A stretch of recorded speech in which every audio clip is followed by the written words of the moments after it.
It's a great pleasure. It was a great pleasure to be here, and you have been a great host to me. And I would like to thank Frédéric Le Baron, has received me as the NS, and since the beginning of the month, I think that we have worked together very intensely in the research that we are conducting in Brazil. So first of all, I would like to thank you both and the IDHES, which is the laboratory that Frédéric Le Baron runs and that you're part of.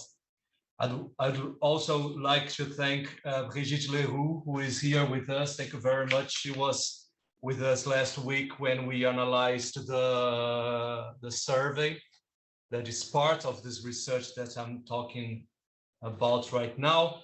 So I will also, I would like also to start saying that actually I'm here on behalf of a team of researchers. Some of those researchers, they are online in Brazil. So I want to say good morning to them because it's the carnival morning in Brazil. So they are still trying to wake up and get in order to be here with us. So thank you very much for being here with us. And the seminar here, I mean, my talk here is to present the research and where we are now and what we are heading to. And we'll start presenting the theme of the research. So the research is named Distinction in São Paulo. As I said last week, it's still a working title. It's one of the titles that we use because we are not very certain about the title yet, but I think that we are sort of going to the way of using this title, this Distinction in São Paulo. And it's funded by FAPESP, the São Paulo Research Foundation, and my stay here was funded by French Cap's Unicamp. So I would also like to thank both institutions that are so important to the research in Brazil. CAPES, in case someone doesn't know, is the federal agency for research in Brazil, and FAPESP is the agency of the state of São Paulo, which is actually the agency that is funding our research as a whole. So I will start presenting the team. So this research is coordinated by Professor Renato Ortiz. It's hosted in Unicamp, as Renato is hosted at Unicamp. I myself am hosted at Unicamp too, and professor of sociology there. So it's coordinated by Renato Ortiz and by Maria Celeste Mira, who is here with us online. And some of the researchers that you see on the screen are also joining us online. Edson, I see here, Ana Lucia, I see here, Michel, too, and other researchers that are part of the team. So this research was actually, we started discussing the research much before, but actually it really started that we got the funds in 2019, to start in 2019. As you, of course, as we are all aware, just a few months after we started the research, it came the pandemic, the lockdown, so we had to stay at home, and we had to rewrite some of the terms of the research, not just because we couldn't go to the streets to do the research itself, to do the empirical part of the research, but also because, of course, the way people live culture, the way people use, the way people practice culture, it may have changed. So we have to keep that in mind. So we changed our calendar, we changed the research in some terms. And actually, since then, we did lots of things that we'll present here, and we started the empirical part of the research in the beginning of the last year, in 2022. The research, as you can see, brings together lots of universities in Brazil: Unicamp, USP, UFSCar, UNESP, UFPB, and PUC, and we have international consultants, Elizabeth Silva from Open University, Mike Savage from London School of Economics, and Virgílio Borges Pereira, Universidade do Porto. Virgílio and Elizabeth were here with us last week to discuss this subject. So the research itself should run until 2024. It means until next year, and perhaps we're gonna have to ask for some extension on our on the time to finish the research because of the pandemic. But well, this is another thing that I will let you know a little bit later. I just want to show you that you can find the research still only in Portuguese at the website, which is csc.ifch.unicamp.br. Then you go to here pesquisa, which is research, and then you find our research. I want to show you the website.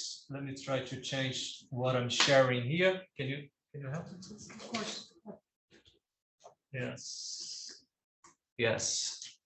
So here you find the research, and what I want to highlight is that it's still only in Portuguese, but you can find already some of our results. So some of the articles and the papers that we wrote and published in journals in Brazil and in Portugal, and some of the working papers that we worked with. So some of them, they are already in English, and the presentation that my talk today will be available as a working paper once I finish the presentation, if I don't do anything wrong. So it's gonna be a working paper.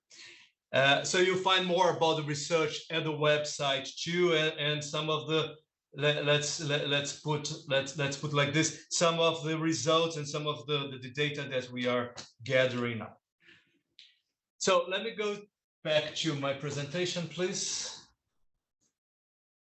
Okay.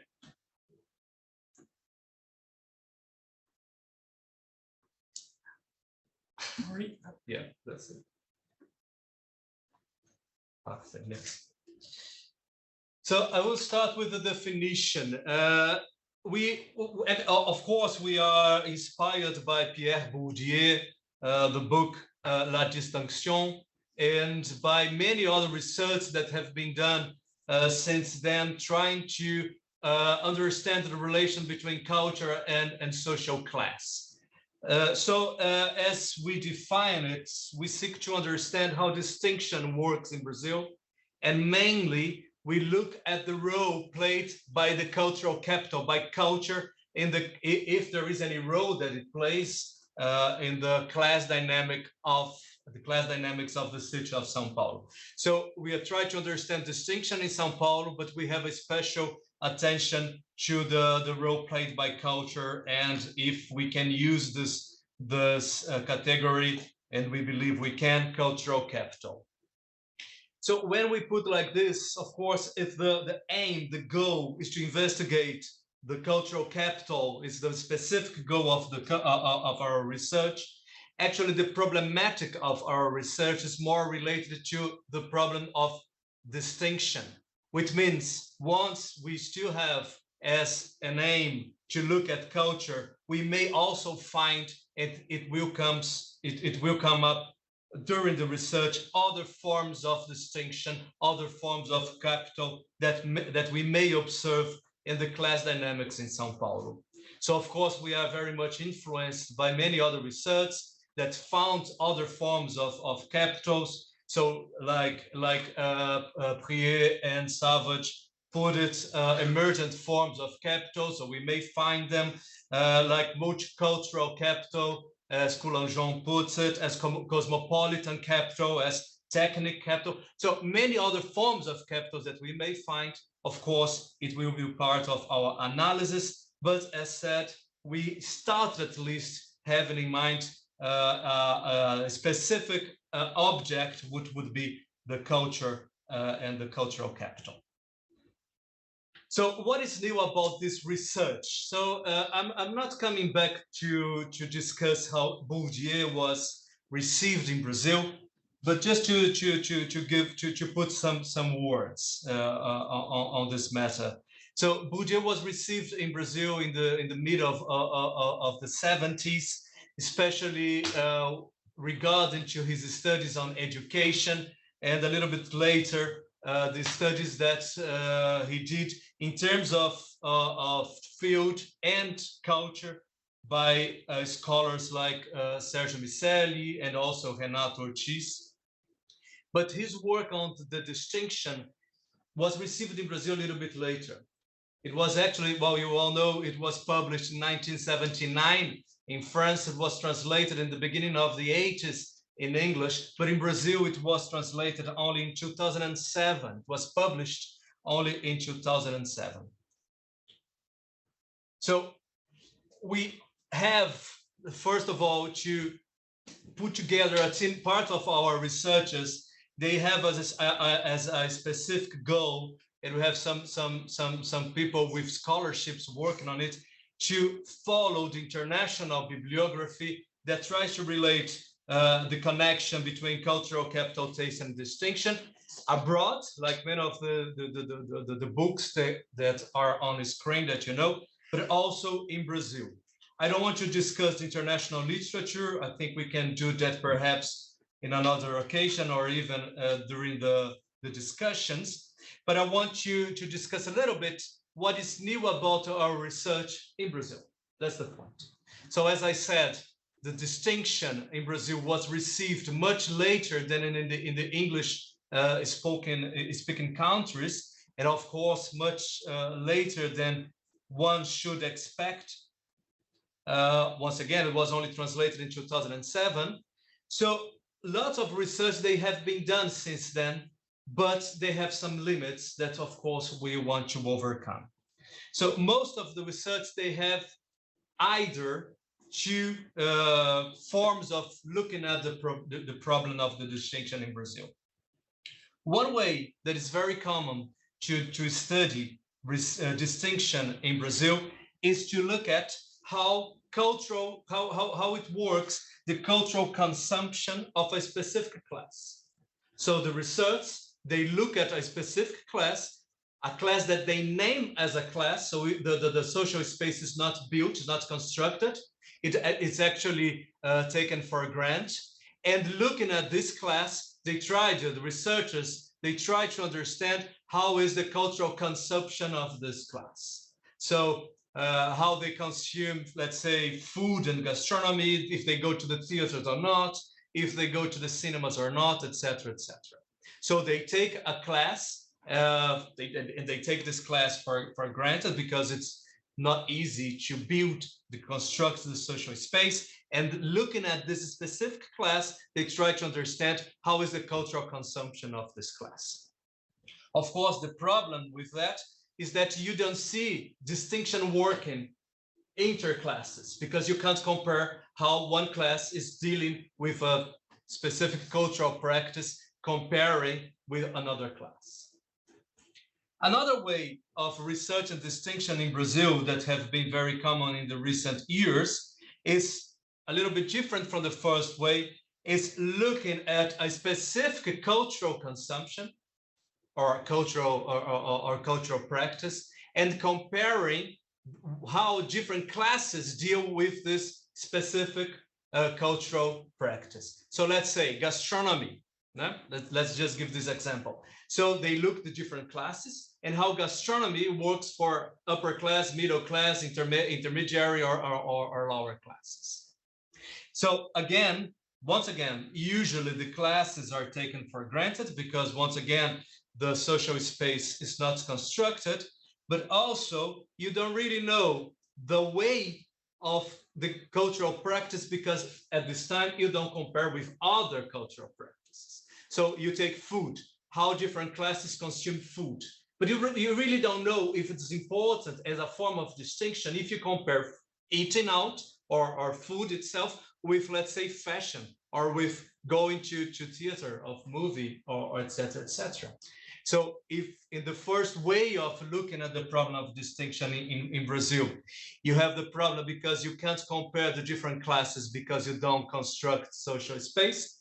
In the second way of looking at distinction in Brazil, the problem is that you don't construct the symbolic space. So you don't really know the relation between categories in terms of cultural consumption. You don't really know what is close to what is distant from what in terms of cultural consumption. If there is any relation, for instance, between eating or in different forms of eating and going to theaters, or preferring this specific form of gastronomy and preferring this specific form of movies, etc., etc. So to sum up, the limits of the research in Brazil, because it's very hard to do that, of course, and because you need money and you need a team and you need to work collectively, is that no research in Brazil has so far studied how the social classes are positioned relationally to each other according to their volume and structure of capitals. And no one has ever studied the relative value of cultural practice and preference to grasp what is distinctive in Brazil. In other words, no research has ever constructed at the same time the social and the symbolic space in Brazil as proposed by Bourdieu, and no research has ever really tested the thesis of homology in Brazil. So this is what we are engaged in doing, what we are trying to do. So the first thing, we're gonna construct the social and the symbolic space in Brazil, and we're gonna test the thesis of homology in Brazil. So I would say that's the first thing to keep in mind. That's the sort of novelty in our research if we compare to other research. And of course, the other research that have been done in Brazil, they have a paramount importance to us because they served in many ways as inspiration, and they gave us in many ways lots of insights that allowed us to put this research that we are presenting here together. So I will start with the methods that we chose to work with.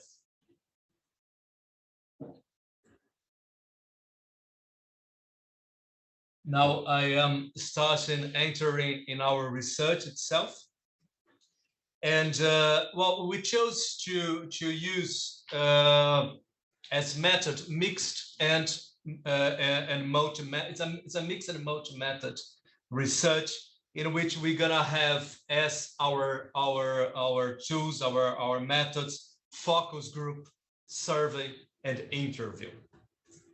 Of course, this is not new, and for instance, the UK research of the CRASC, which came out as the book Culture Class Distinction, also used the three methods that we are using here: focus group, survey, and interview. So of course, this is in a way mixing methods. In a way, they help each other in order to produce the results. It's not new, and this is not a novelty that we are bringing up. But I want anyway to put some words in order to explain why we chose the mixed and multi methods way of researching, and how those methods, they are interconnected with each other. So what we first had in mind, two things that we had in mind when we put the project and the structure of the research together. Two things that we had in mind. First of all, of course, when we go to study distinction, especially the cultural aspect of distinction in Brazil, which is culture, and which forms of culture can we use and can we have in mind to put, let's say, as categories, as variables in a survey? How can we even start a survey if we don't want to take for granted what is culture? So the first thing, we can't presuppose the hierarchies of culture before we start the research.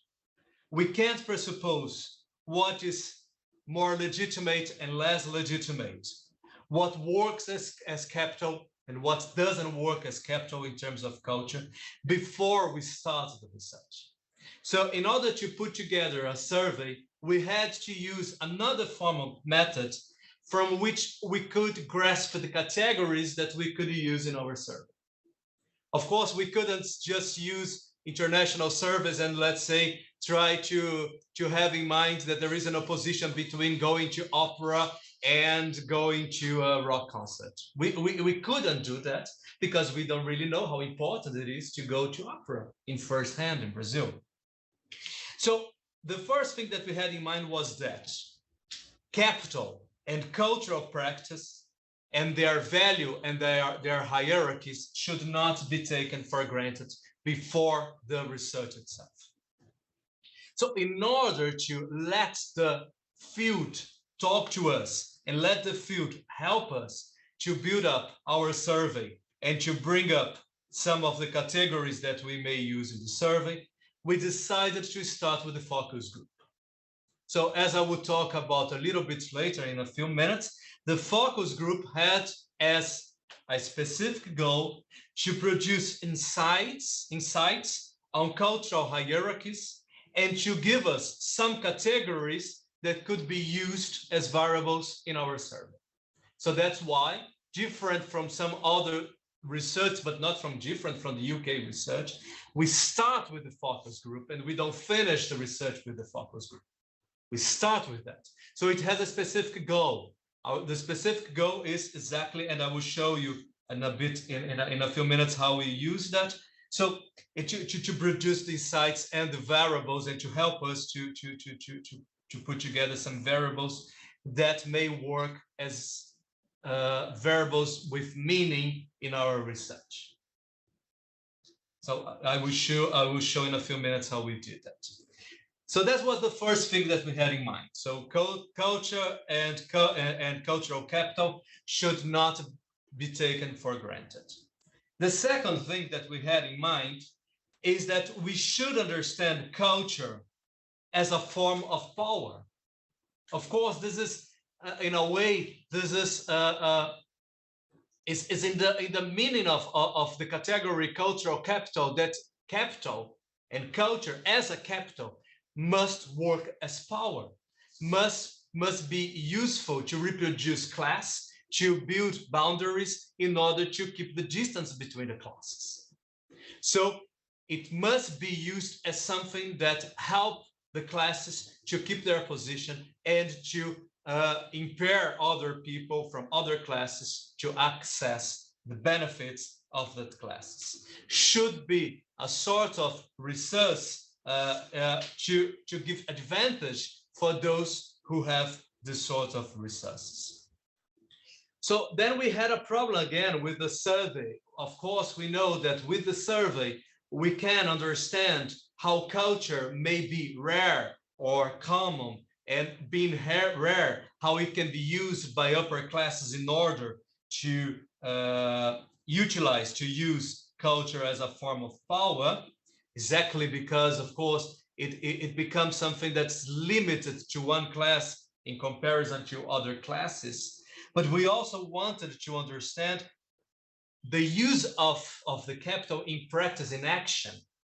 And that's why we tried to put some questions in the questionnaire with this goal, but we also go to the household interviews in order to understand how people give meaning to their responses, how people give meaning to the categories they use to work with the idea of culture in order to impair, in order to differentiate themselves in a meaningful way of other classes. So the interviews, which is the last phase of our research, will be also used, as Michel Lamont, for instance, have used it, to understand the boundaries and which practices are really important to produce, to construct boundaries that differentiate classes, and of course, making the use of culture or other forms of capitals as a form of power. So as you can see, the focus group, the survey, and the household interviews, they are interconnected. That's why it's not only putting together different methods, but making the methods work together to give the answers that we are looking for. Once again, to give the answers of how distinction works in São Paulo. Okay. No, perfect. Okay. People can No, see. it's this. okay. You can see the slides, right? You're seeing Just- this Okay. slide. What's new? I don't know if it's the right one. Yes, that's the right one. Yeah. That's still the right one. Let me change now. Okay. So as I just said, the method. And let me start then with what we've done so far. So as once again I said, we have all the three phases: the focus group, the survey, and the household interview. But also because we were at home during the pandemic, and also because we are sort of people really engaged in the work. So we decided to put out some what we call pre-phases of the research. And I want you, and they were actually very important for us. We did lots of things before we really started the empirical part of the research, which the focus group. We did lots of things. We did lots of seminars. We brought some experts on different topics to work with us, to talk with us. We read and discussed the literature and so on and so else. But I want you to highlight two procedures that we're engaged in before we started the research and during the pandemics, actually, that were really very important for us to be where we are now. So I will call them phase 0. Perhaps one day we may call it pre-phase. I don't know yet. So for now, it's phase 0. And so I want to highlight two procedures. The first one is what we called the pandemic survey. So, okay, we had lots of informations that we read in the literature, which we really did a very good work on grasping the international and the national literature.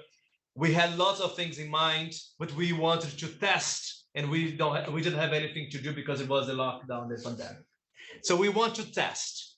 So we put together a survey itself, which we called the pandemic survey. And we applied the survey to professors, students, and the staff of the 3 state public universities of São Paulo: USP, Unesp, and Unicamp. We had 2 goals in mind when we did that. The first one, as I said, was to test. Let's start. Let's test the thing. Let's see if we can do questions. If we really can do good questions. If we can ask good questions. That was the first thing. The second thing is we want to have some parameters after the pandemic in order to understand what changed. So we asked during the survey, and it was the lockdown started in March, and it was in September that we applied this survey. So people still had, in a way, it was fresh in their minds what they used to do before the pandemic and what they missed doing before the pandemic. So we asked questions like this: how many times you used to go to cinema? How many times you used to go to theaters, etc., etc. So we had lots of questions, more than 100 questions, in order, once again, to have a parameter of what would happen later on to compare with the period of the pandemics, and also to test some of our hypotheses. So we had a very good number of answers, 5,165 answers. So it was actually really good.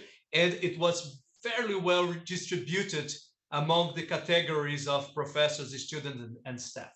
We had roughly the same proportion of staff, students, and professors responding to our survey. We used the survey in a couple of papers that we put out, in a couple of seminars that we held. So we use these numbers. If you go to the website that I mentioned before, you find some of the papers. In some of the papers that we published, results of this research. But here, what I want to highlight is that when you go to the survey, to the main survey that we are using now, that the draft that we presented the last week, some of the categories and the variables they came up from the analysis that we did of this survey. For instance, Elizabeth asked me last week why you don't have MPB, Bossa Nova, which is a Brazilian musical genre. Well, basically, we don't have Bossa Nova because according to our analysis, Bossa Nova and MPB, they are at the same place in the symbolic space of the research that we did. In other terms, people that like Bossa Nova like MPB, people that dislike Bossa Nova dislike MPB. So it didn't make much sense to have two categories. And as we discussed a lot last week, we need to be very economical. We need to try to use the minimum amount of questions, but the maximum amount of results. So lots of things that we used in our survey came from the pandemic survey too. So that was the first procedure of the phase 0. The second procedure was really a really important procedure. It was mainly carried out by Edson Bertoncello. He's here. So perhaps in the discussions, if we have more questions on this topic, Edson could jump in. But it was, well, we are studying distinction in a city, which is not the same as studying distinction as Bourdieu did, as the UK research did in a country. And not just because a city, just because like big differences, a small difference that if you look at a national survey that you find in a city, it may be very big. It may really be important in terms of differentiating class, in terms of differentiating tastes and practices. So studying a city, it's a whole new thing. Lots of researchers did it. Virgilio at the Porto, Mike Savage at Manchester, Rosenlund in Stavanger, etc. Many researchers, they researched cities, and we are pretty much inspired by them. And we had to understand how we could do that in a city like São Paulo, Modesto and Maria Luisa in Santiago also. So we had to understand how we do that in São Paulo. So for those who don't know, I think everybody knows, the city of São Paulo is the largest, the richest city in Brazil, but at the same time, pretty much unequal and with a diverse culture, so very culturally diverse. So it's over 12 million people that live in São Paulo. So how can we grasp a city?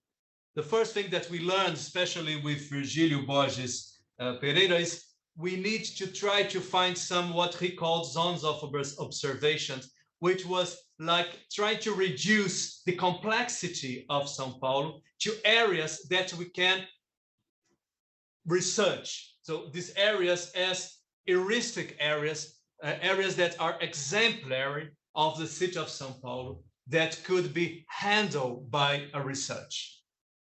So reduce the complexity to an amount of data that are handful, that we can work with. That was the strategy. And how we put together this strategy. So let me show you, well, this is where São Paulo is located in the world. And if you go once again to the website, you find two texts that Edson put together as working papers, and you can look at those papers in order to understand better how it was conducted. But I will highlight some of the main procedures that we used. So we ran a principal component analysis, a PCA. We applied this PCA on the data from the census of 2010, which is the last census, unfortunately, because it should be every 10 years, but it's late. I think everybody knows what happened in Brazil in the last 4 years. One of the things that happened in Brazil is that the census was not completed, so it's still people are still collecting information for the new census. So we had to use the last one, which was the census 2010. And then we put together different variables of the census, and we applied these variables to the districts of the city of São Paulo, which are 96 districts. Those are the variables: proportions of houses with one bathroom, proportion of rented houses, proportion of apartments, proportion of, so it's social demographic information, proportion of households with more than 2 residents, proportion of households with 5 or more residents, proportion of households composed by couples without children, proportion of households with different monthly per capita of income, houses with more of individual with less than 14 or more than 70 years old, households with adults that completed with the education of the people living in the houses, the race and color of the people, so proportion of pardos and blacks, of whites, etc. Proportions of non-migrants and immigrants, proportion of upper, middle, and lower class according to the approach of Bourdieu, and proportion of kids enrolled in public versus private schools. So basically what we had here are lots of variables in order to measure the characteristic, the social demographic characteristic of each of the districts of São Paulo in terms of what we may call, in a general terms, cultural and economic capital. So indicators of education, indicators of wealth. So this, once again, we ran a PCA on this data, and we came up with 3 main axes. The main axis, the 2 main axes, the X1 and X2, is on the left of your screen. It came up with 5 clusters. Each cluster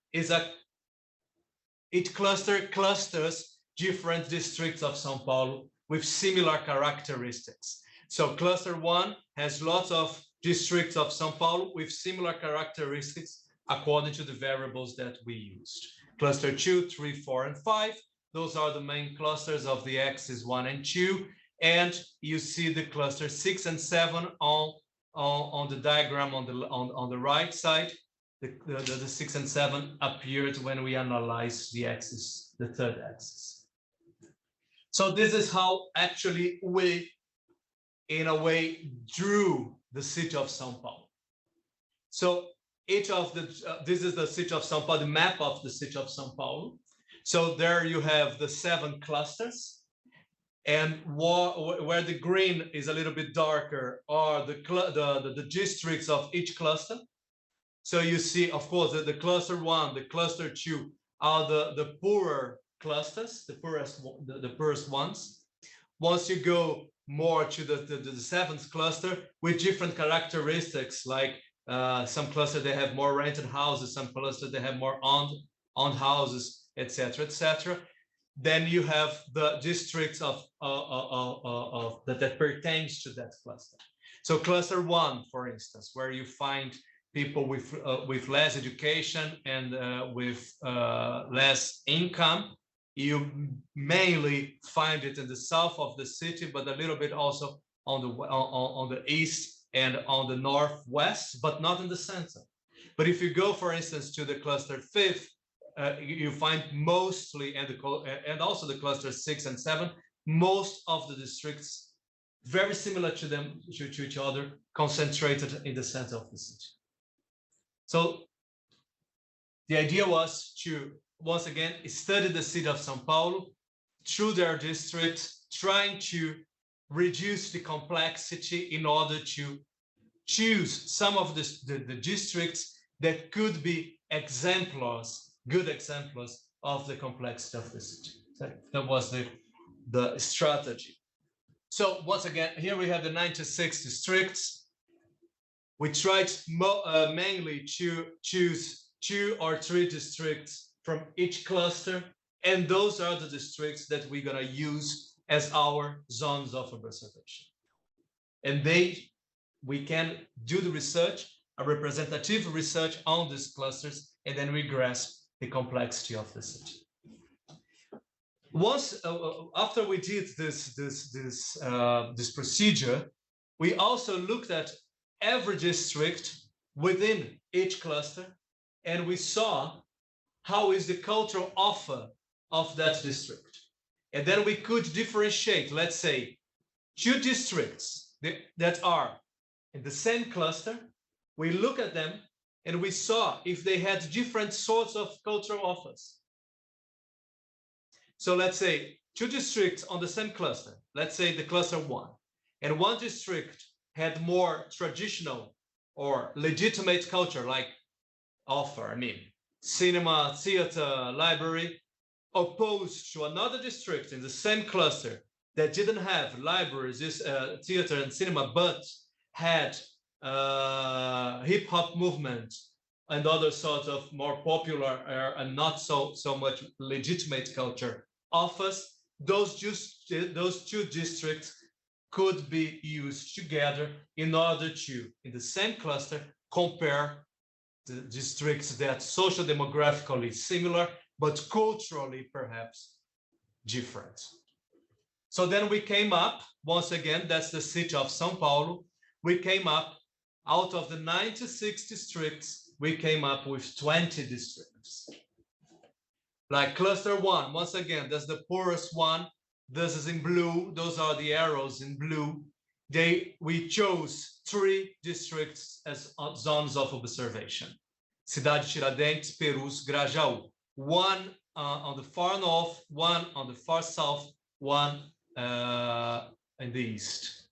The same with the cluster 2, which is in green, cluster 3, which is in, what's the color, purple, I think, or red, I don't know. And then, of course, if you go to the cluster 6, the cluster 7, the cluster 5, mainly, as I showed before, they are in the center of the city. Okay?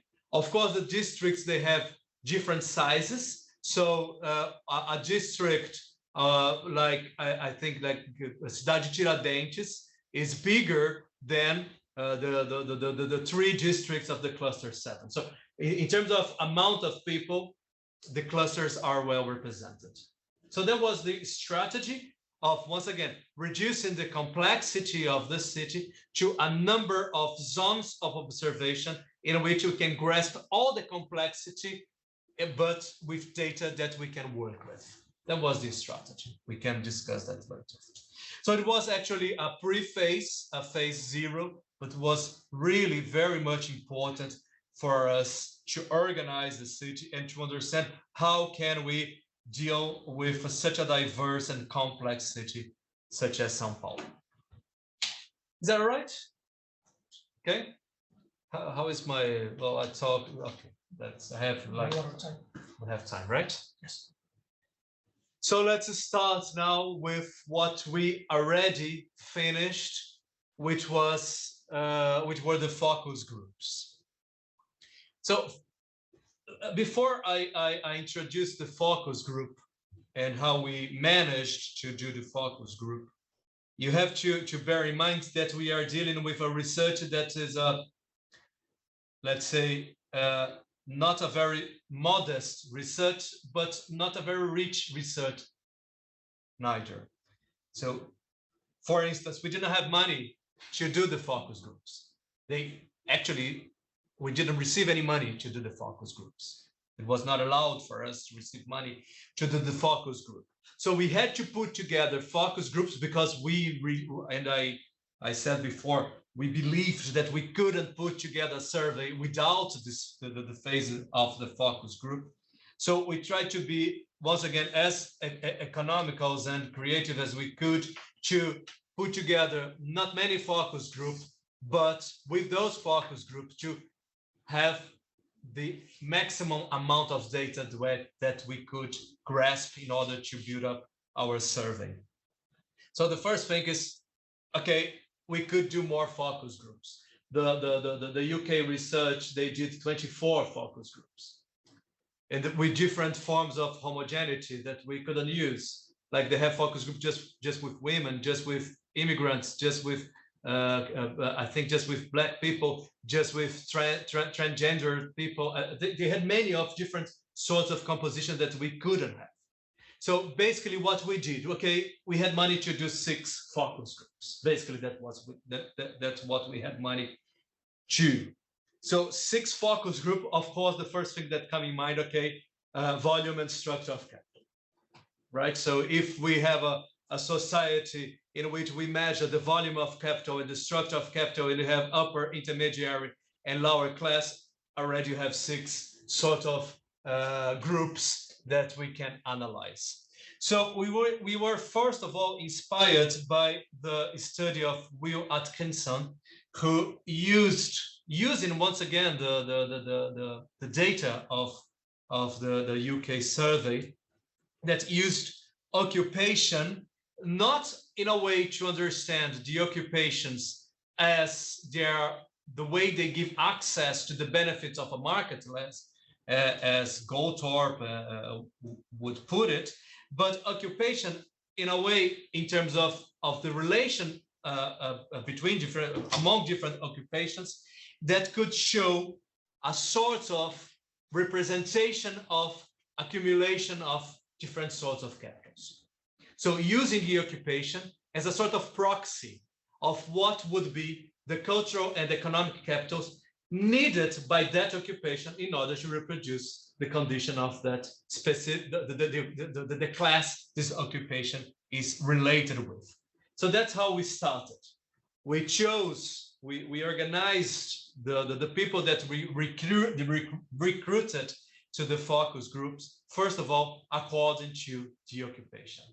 But we also used other indicators of social position in order exactly to try to understand the relationality of the different individuals that would be part of our focus group. So in terms of economic capital, we used if they were employee or if they were company holders, the labor situation, the household income, the number of residents in the household. In terms of cultural capital, the degree, in case of higher education, which university the person attended to, because we wanted to differentiate the more legitimate universities from the less legitimate universities. We also want to differentiate the different courses people attend to when they go to the universities, because this may mean different uses and needs of different capitals. We also asked before we recruited the people if the parents or any other person in the household has attended to the higher education, etc. So we had lots of indicators. We scored each and every of the indicators, and then according to the score, each person would have, in relation to another person, we would place this person in a specific group. So let's say person works in a managerial area in a bank. Of course, it should go to economic capital, but we also scored with if it has a higher education or not, which kind of university attended to or didn't attend to, the household income, etc., etc. And according to this score, and together with the occupation, we could find a proper group for them to be in. Is that clear? How we manage the data. So once again, each indicator had a score, and according to the occupation plus the total score, the person seemed to us more appropriate to be in a group or in another group. We also had other informations that we didn't use as indicators, as scores to place people, but we knew that and we used that when we analyzed the data, which were gender, race, ethnicity, place of origin, and residence and sexual orientation. So we got to use lots of these informations afterwards when we analyzed the data. So this is what we had. So once again, you can imagine the social space that we presupposed because we had to build in a way a sort of similarity to the social space, which are the focus groups in our minds. So you had lower classes, a lower class with more cultural capital, lower classes with less cultural capital, which were the people that were in the focus group. So now every box that we see there is a focus group. Okay, so lower classes with more cultural capital were people with the following occupation: plastic artists, cultural producer, dance theater, library assistant, nursing assistant, guitar teacher, graphic artist, child development assistant. Only one of the participants of this group had attended to university, had a higher degree, and two attended to education, and two of them gave up the higher education and couldn't complete the higher education. The age I'm not mentioning anymore because they all had roughly the same age, because as we had to reduce the criteria to differentiate the group, we had only adults from roughly 28, 30 to 45, 50 years old. Okay, so the household was 1,000 reais, would be in euros 200 euros, roughly 200 euros per month, to 200 euros, 600 euros, the household income. 3 were women, 5 were men, 3 were white, 5 were black or pardo, which is a race category that we use in Brazil, which are people that may respond they are mixed between black and white people. So in cultural capital, with less cultural capital, that's the second box and the second focus group. We had 2 people that were seamstress, caregiver for the elderly, security guard, day laborer, app driver, bricklayer, house painter, educational agent. Just one person of this group attended to higher education because, of course, higher education is more important for people that work in occupation that needs more cultural capital than in occupation that needs more economic capital. So their households, their income are roughly the same as the first group. And also the distribution between men and women are roughly the same. And in terms of race, it's also mainly the same. I didn't mention, but I should mention now, the groups had between 7 and 10 people of participants, all of them. Actually, we're always trying to have 8, but then we would recruit 10. Sometimes the 10 would go, and then we had to talk to the 10. And sometimes only, it just happened once, I think only 7 people went. Next groups were the intermediate class, with, once again, left on the left hand side with more cultural capital, on the right hand side with less cultural capital. So now we have music teacher, violinist, guitar teacher, photographer, language teacher, artisan.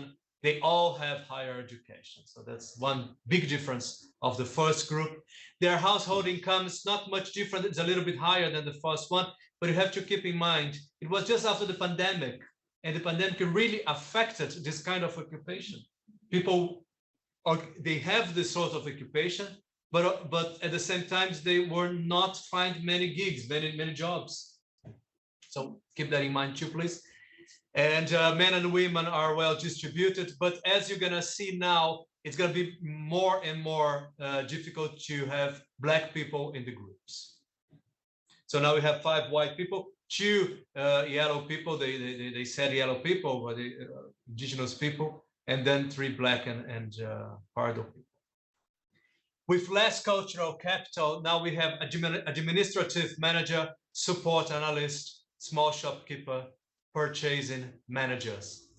Higher education, but in low prestige colleges. It is not in comparison with the group on the side, but with the group on the top that I will show in the next slide.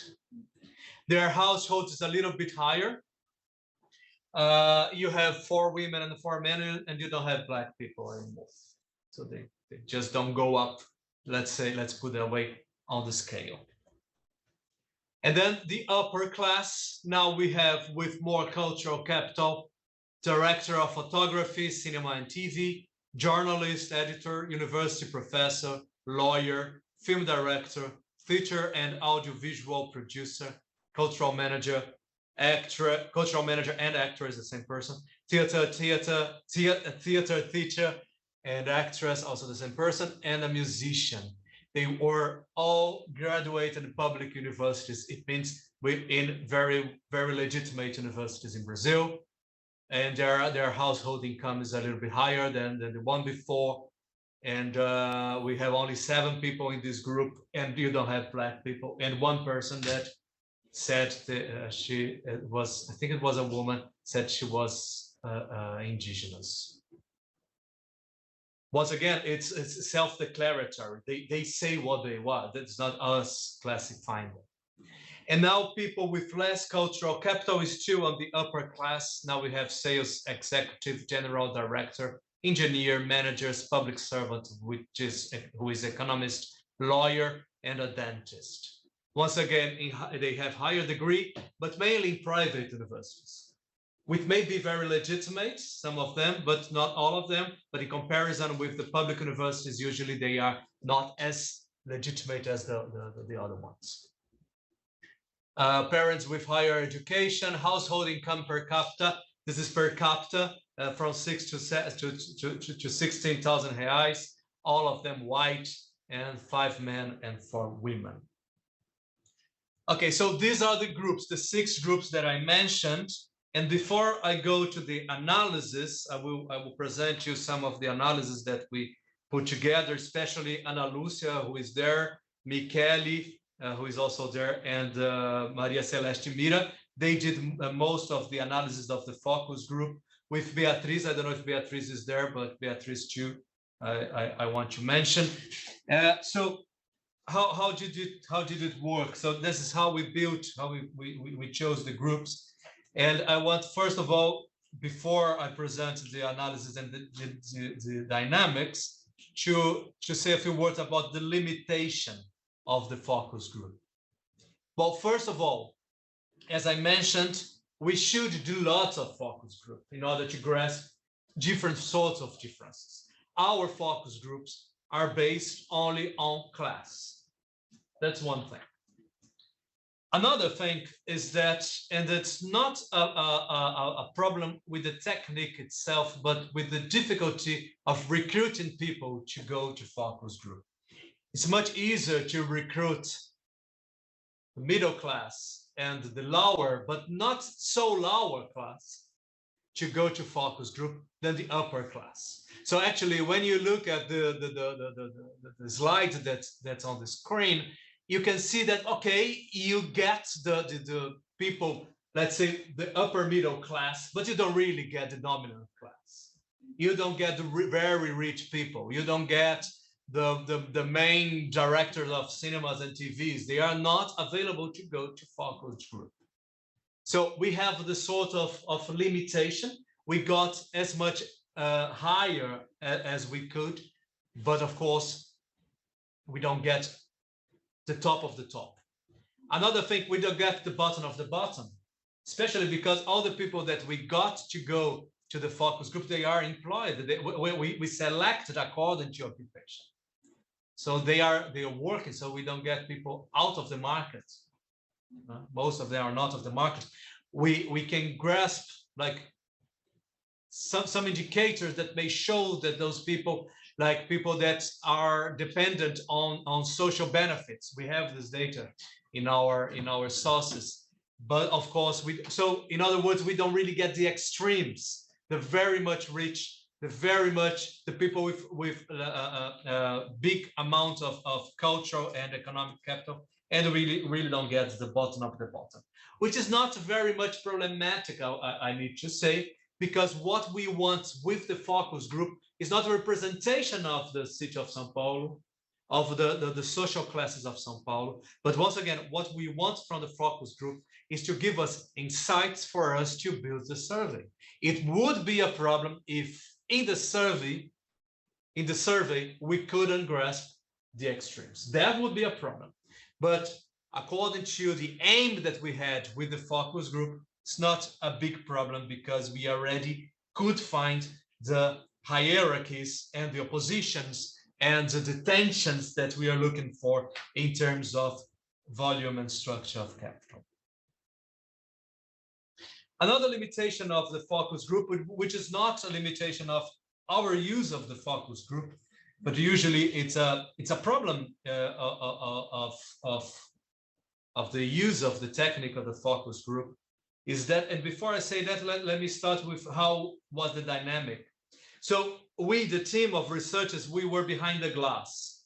We were not moderating the focus group. There was someone, a professional hired for that matter.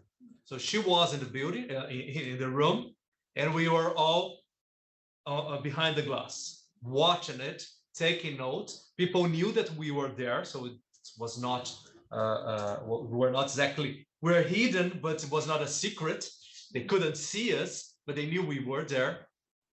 So we could see everything. It was recorded in video and audio for analysis, but we are also there taking notes and also talking via WhatsApp with the moderator. So if we sensed that the conversation was going to a topic that was more interesting, we asked her to keep this in this topic, etc., etc. Even and then how was the dynamic? So the moderator started to ask people to present themselves and to say what they do in their free time. That was the first question, and people would go around say, well, I do that, I do that, I do that. She would take notes on a board, and then after that she would take everything that was mentioned as things that people do in the free time, and she would explore what they mean with that. So I like when I in my free time to walk around in parks. I like to go to cinema, etc., etc. So what was the problem? That was not a problem, but what's the point of that? If there was a topic, let's say watching movie, that really engaged people in, sometimes there was no time to talk about other topics. So we keep that in mind when we analyze the focus group, because some focus group, they give much more attention to cinema than, let's say, to music. Some others, they give more attention to music than to cinema. It may mean that for that group, cinema is more important than music. But it may also mean is that because they started discussing with cinema, there was no time to go to music, or there was less time to go to music. So we kept that in mind. We tried to balance that when we analyzed. And even during the focus group dynamics, we asked the moderator, let's go to music, let's go to travel, let's ask about travel, etc., etc. But sometimes it was the meetings lasted roughly in average 2 hours, which is a lot, and people get tired. We get tired, moderator get tired, and people get tired to talk to each other. So these were also some sort of limitation. But once again, I just want to highlight that the use that we do of the focus group in a way overcome this limitation, because what the focus group was important for us for, it was good enough to work with them in order to grasp and to raise the categories that we could use in our survey. So let's go to the analysis of the focus group. I will start here in terms differentiating. I think that the one thing is very important to highlight. There were big differences in terms of both volume and structure of capital. So actually, structure of capital really differentiate the classes, even if people belong to different classes. So this is the first slide that I want to show, because I want to highlight this aspect because sometimes when we're talking about Brazil, Brazil is a poor country with big economic inequality, and people say, why you're studying culture? Economy makes all the inequality in Brazil, which is actually not true. So when we look just in terms of cultural capital, so in general, what I did is to, using the analysis that Ana, Michele, Celeste, Beatriz did, putting together, according to our analysis, all the groups with more cultural capital and less cultural capital, we see some similarities. Even people that are richer, that come from upper, middle, or lower classes. For instance, more cultural capital. They talk more fluent about culture. It's the first thing they do when you ask what do you do in your free time, and they talk fluently. They denegate, they deny economy. So they have a sort of, and I will show more, they have everything that they very frequently justify their taste, opposing their taste to a taste that could be considered more related to economy. Let's just like a simple example. They don't like mass culture. They don't like blockbuster. They don't like to measure things according to the value, the economic value, etc., etc. All the groups did that. All the groups, they value alternative, authentic, the ideas of alternative, authentic, and the unknown, and what is unknown. So they value discovery. All the groups with more cultural capital, they value the cultural intermediary. This is very important. I want to explore more about it. So it's very important for them, not only what you do and what you like, but who told you that you should do, that you should like. So the institutions, the search engineers, the reviewers, the YouTubers, the experts, etc., those intermediary, and knowing the value of the intermediary, it's very important for all the groups that have more cultural capital. And and finally, they very fluently judge the things they do in terms of aesthetic. So they don't moralize as the other groups. Which brings me to the right side of the slide. So the groups with less cultural capital, all the groups, they talk less about culture, but they are very fluent on other issues, such as they are very fluent on the price of things. They know the price of things, and they value who knows the price of things. They value, for instance, the ways to drive the car in the city of São Paulo, and they value the ways you choose your transportation. That's not only that they talk about it, they value it. So once they are talking, let's keep that in mind, they are talking about culture, they're talking about going to cinema, but immediately they start talking about, and I like that cinema because there's a place for me to park. I like that cinema because I know how to go there with my car. I like that cinema because there, if I'm from a lower class, I can walk in with the popcorn that I bought outside, so I can save money. So it's about culture, but they in a way they escape from the discussion about the cultural good itself, and they go to discussions that are related to culture, but it's not exactly about culture. So the second thing is the affirmation of the economic. So they master the price of things, and mastering the price of things, they see as distinctive. You are clever. They choose culture more according to what is famous, to what is well known, like the name of actor of a movie, like what's a blockbuster, what is on the topic, etc., etc. That's how mainly they choose what they see and what they like.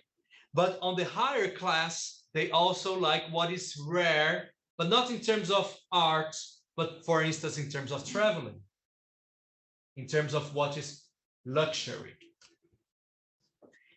And the last thing that is common, it's more common to people who have less cultural capital, is that they judge things on moral basis. Their distaste is very much different ways according to the class, but common according to the structure of capital with less cultural capital. Their distaste has moral basis. I will give some examples in a few minutes.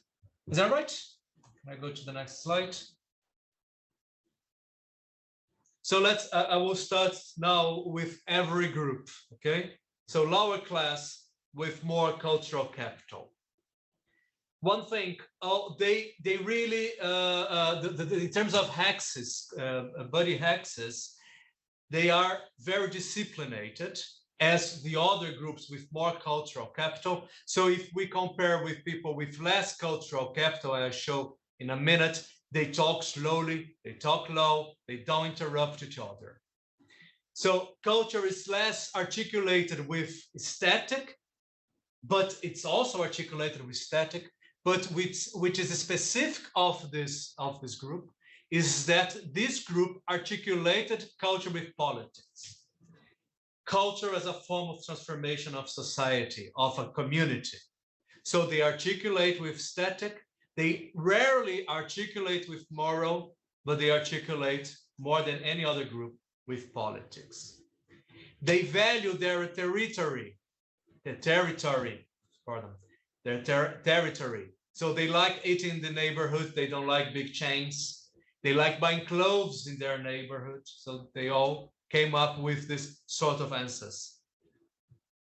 Of course, they don't master the most legitimate codes of culture.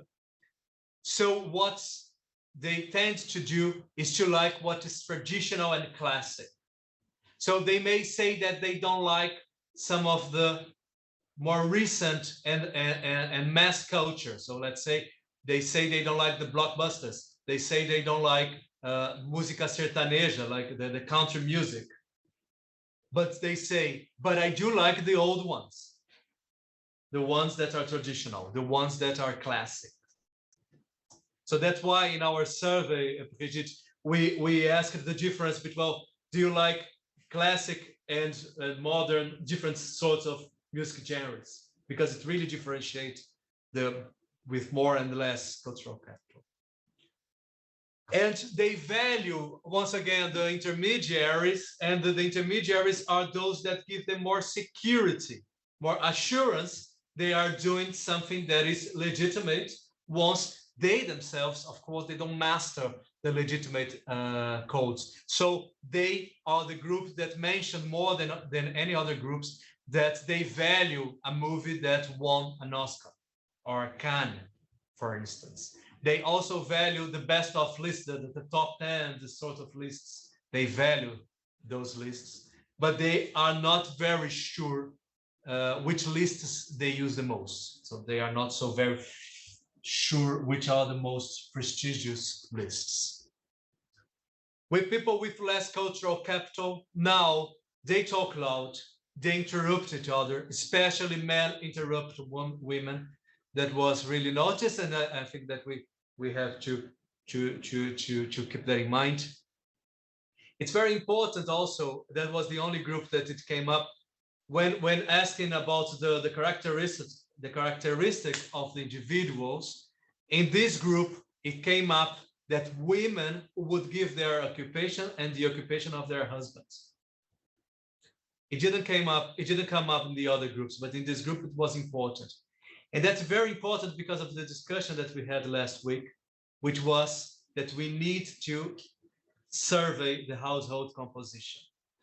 And we totally agree with that we discussed last week.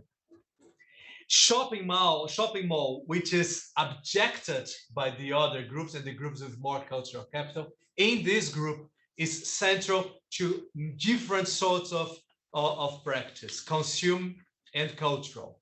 So they not only try to buy a shopping mall, but they have fun in shopping malls, and they go to cinema in shopping malls. So it's a sort of a location of practice that actually it's more global than only culture. They like recent emancipied culture, such as blockbusters, and they dislike what is more legitimate. I just brought one example of a talk. So we asked, so you like movie when it wins the Oscar? The first group said yes, very much. This group said, the lower class and less cultural capital, they said no. And then there is one sentence that they gave. People that give Oscars, that actually choose who wins the Oscar, the judge, they reason different from us. We like to see action. We like to see papa. They like to look at what the actor is talking and stuff like this that we don't like. And also, that's the only group, answering also what we discussed last week, in which religion plays a very important role. It plays a role in terms of their likes and their dislike, their taste. So for instance, one person was really interesting. They used to like very much, and they used to listen very much to Racionais, which is a hip hop group. It's a very important hip hop group. And then he said, well, now I don't listen to it anymore because of the church, because the church in Paris condemns in a way what this group of hip hop talk about. It's more, so this is less religious, let's put it this way. So religion impacts the state and the taste, the likes and the dislike, but also it's a place of socialization, as Lucas mentioned last week. It's very important. And it's also a place of cultural activities. Like they go to the church not only to pray, but to listen to music. They go to the church to consume cultural stuffs, like even like CDs, even clothes, etc. So it's a place. It's more than a place for religious practice, but also a place of socialization and cultural consumption. So this is about the lower class. So now the intermediate class. First, with more cultural capital. As I said before, I will put this presentation on our website so you can look at it with more time. So cultural capital, more cultural capital, intermediate class. Once again, it values the alternative circuits of things, of movies. It's very important, but not only of other things. They try to choose what is more rare, what is more authentic, etc., etc. They also reject shopping mall, and now they reject shopping mall for everything. They don't like to go eating in shopping mall. They don't like to go watching movies in shopping mall. They reject, in spite of the fact that they go, but they reject. So they prefer restaurants that are out of the shopping malls. They prefer to go to cinemas that are out of the shopping malls. That's also because the reason why we have questions in our survey that ask in which sort of cinemas do you like to go, and first we ask in shopping malls or outside of shopping malls. They also dislike massified culture, but they value, once again, as the lower class, when it's old. So they say that they like, the genre varies if you compare with the lower class with more cultural capital, but the logic is very similar. So they say they don't like rock, but they like the classic rock. Once again, they don't like the sertanejo, but they like the old sertanejo. And when they reject things, they don't reject it based on politics, as the group in the lower class, but already based on aesthetic judgment. Something that really came up in the different groups is that for different reasons, with different intensities, people reject funk, the music genre funk. But once again, with different intensities and for different reasons. What is interesting in this group and in the upper class group with more cultural capital is that they really use aesthetic reasoning to reject. So this is one example. I don't like funk. I don't like sertanejo, once again, country music. The songs that are so popular on TikTok, for me, they had to be only 15 seconds long, which is the TikTok time, and never played on the streets. For example, because a while ago, I had to go to photograph a trap show, a sort of music genre. I left there and I said, I never want to do this job again because that song is unbearable. It's all auto-tune. If the auto-tune doesn't work, there is no career because the person's voice is, and that we can listen, we can hear that. The lyrics are, I have a car, I have a wife, I have a, so it's very empty. So can you see, they judge the music, they judge the lyric. It's all very empty. I also consider sertanejo to be very empty. If you stop to see all the lyrics, they are all the same. It's always the same thing, and then they start laughing. Keep that in mind, please, when we look at the next slide in a few moments. So they judge, but they judge it aesthetically. They don't watch TV, so they prefer streaming, even to watch the TV program. They watch it on streaming, on the platforms. And they have a very strong judgment on the way people behave in cultural events. So they say, I don't like to go to a certain movie because people talk too loud, people eat popcorn, and it really disturbs me when people eat popcorn. It's interesting. They actually spend lots of time judging public behavior, of course, because it's a way of distinguishing themselves, especially from the classes that are immediately close to them, but lower, and they are afraid of being mixed up and confused with these classes.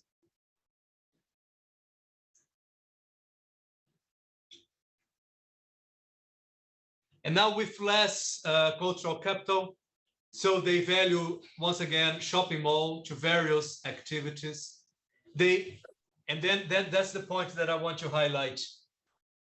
Rejection, it's usually justified based on moral judgments. Once again, in terms of funk, they also don't like funk.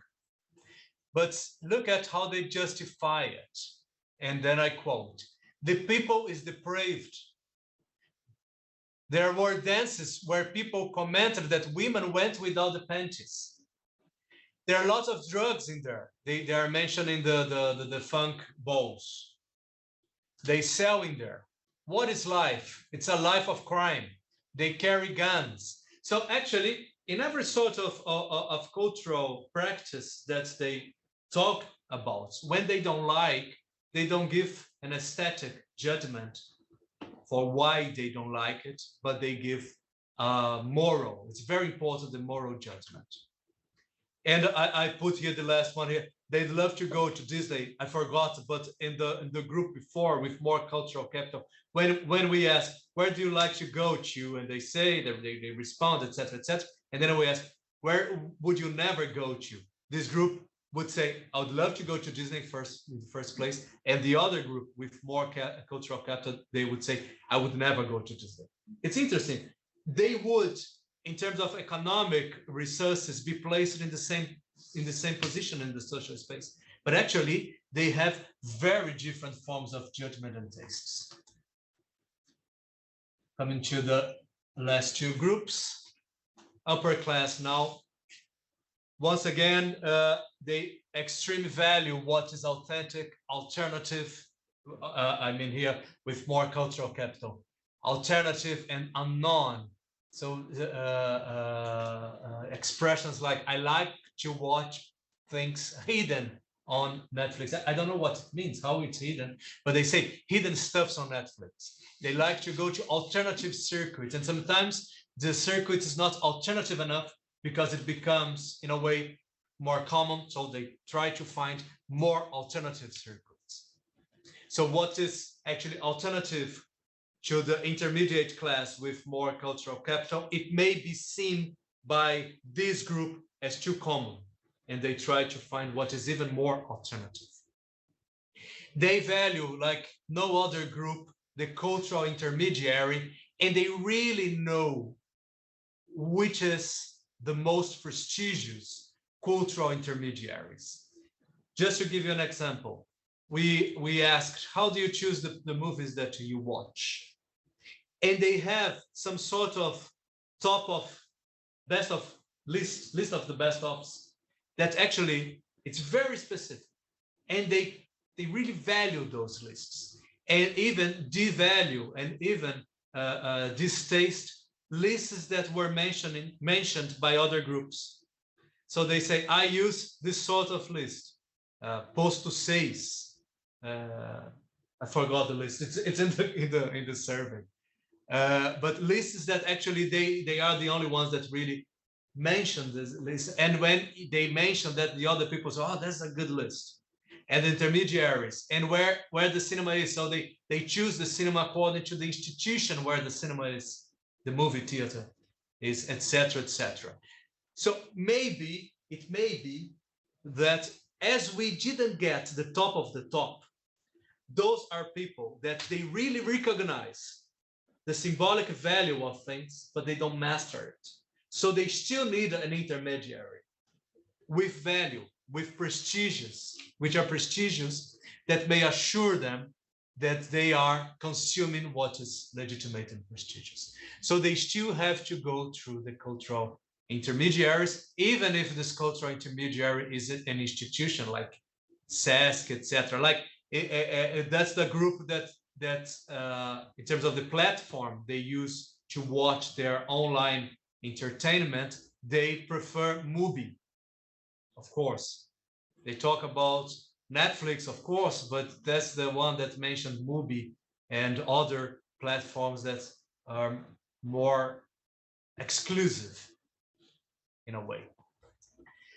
They value diversity and openness to difference. This is something that we are discussing in a sort of parallel work, Michele, Renato, and myself, trying to understand cultural capital in the globalization. It's very interesting that when we're in this group, Brazil is part of what they consider as legitimate.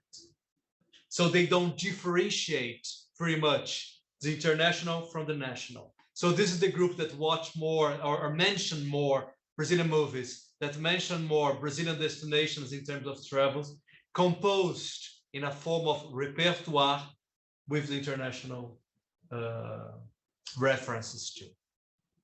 They talk about diversity, they talk about being open to different sorts of experience, etc.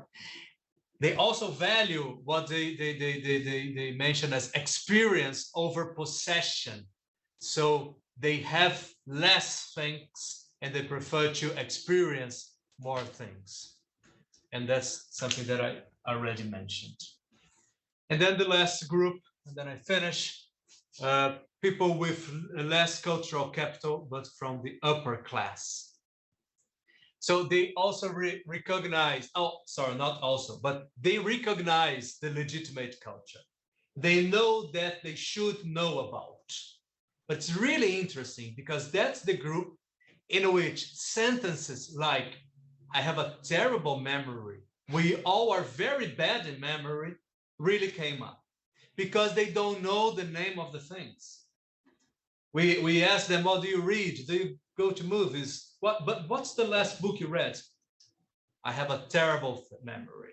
We all have. And then the other person, well, I don't remember as well. Then one person came with this sentence, we all have terrible memories.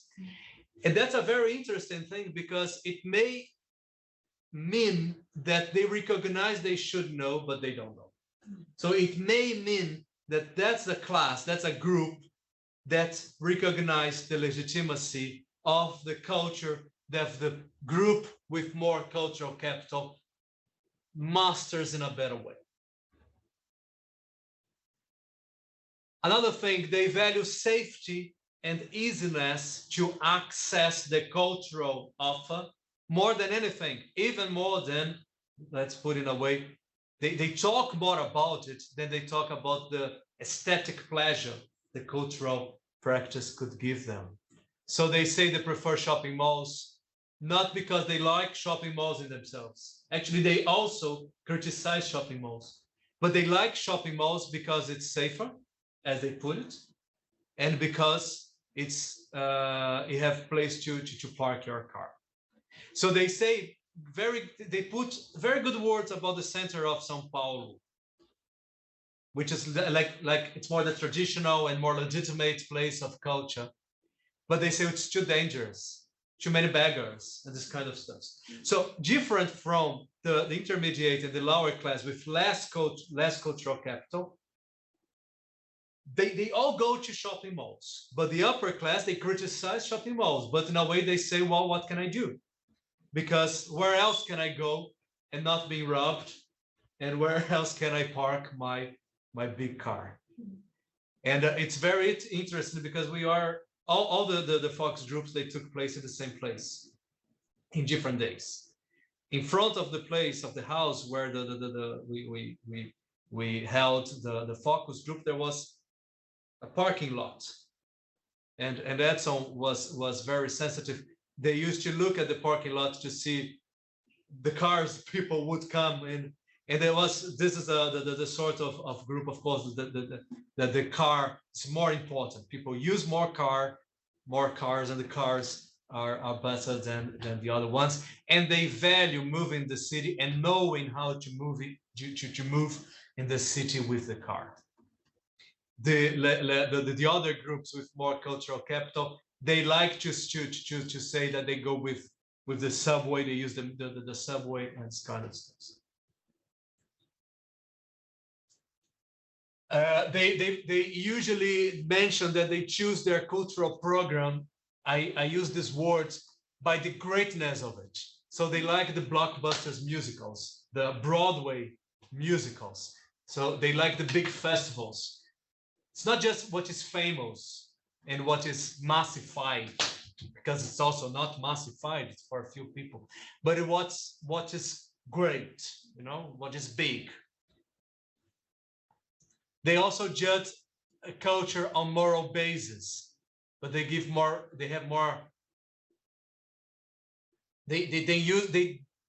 judge on moral basis, but they use less words to judge it.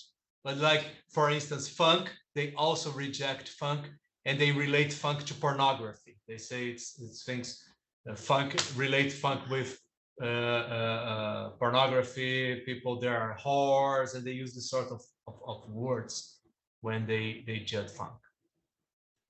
They value expensive, that's a very interesting point. They value expensive presents and travels. We had a question at the end of the dynamic. We asked people, what was the best present that you ever received that was given to you? It can't be you gave to yourself. It doesn't count. It needs to be something that was given to you. And in the people with more cultural capital, their response are many times more related with experiences. What's the balloon tour? A voyage in a balloon. It's an experience. It's not something that you possess. Things like this, and something that has a big memory, a very sensitive memory, something that my grandfather gave me, this sort of stuff. People with more economic capital, they used to value more the presents that were really expensive. Cars, beautiful, expensive mobile phones and this sort of stuff. And even in terms of their travels that are really more of the people that have more money, like skiing in Chile, or renting a house in Orlando. It's not going to Disney. It's renting a house in Orlando, of course, to go to Disney. But anyway, they value this sort of stuff. And they value the USA. So in terms of their international reference, they value a lot North American things. And in this, because they travel a lot. it's interesting because they reject being Brazilian. They are ashamed of being Brazilian when they are abroad. They gave lots of words, they put lots of words on this matter, saying that they are ashamed of being confused with a Brazilian when they are abroad. The other in terms of traveling, as I said, also the upper class with more cultural capital, they also travel, but now they reject the US. They reject things that costs a lot more money, even in things that we have in our survey, where they like to be lodged. It varies. So there's people stay more in hotel, other people stay more in house of friends and house they find in Airbnb and this sort of stuff. I think that's it for the focus group. So just the final remarks. So there may be different forms of mastering the symbolic. So as I said in the beginning, we started with culture, but we are more and more realizing that other symbolic mastery may be very important to grasp the distinction in Brazil. So like mastering the price of things is not just about having more or less money, or the money being important or less important to reproduce class, but it's a sort of mastering, a symbolic mastering, knowing how to take advantage, economic advantage, may be distinctive culture, but in different sense. The same we should say about moral, as Lamont has shown. So moral may be very important in terms of constructing boundaries in Brazil too. Another thing that is very important, the difference among frequency, knowledge, and taste. So when we ask once again about their taste on movies and about their frequency, as I shown, people from upper class, they all said they go a lot to cultural events. They like a lot of culture, but they don't know. They don't master the symbolic. They don't know the name of the book. They don't know the name of the movies. They have bad memories because they don't know it. So in this, just a very simple example to show that knowing may be distinctive when you compose the capital among the different indicators, frequency. So people may like, but they may don't go. People may like and go, but they may don't know. People may know, but they may don't go, etc., etc. So composing it is very important to us. So classes seem to judge culture differently. So the opposition that I highlighted many times between aesthetic and moral judgment, it's very important. Taste seem to oppose traditional versus against emergent culture, common versus rare or authentic. So once again, people may say they don't like what is common, but they may like what is common if it's old. Like I don't like rock because it's too common, but when it's old, I do. I don't, and different compositions. So it's not just to oppose traditional versus emergent, common versus rare, but see how they, in a way, produce a composition. Traditional and common may be different from emergent and rare, etc., etc.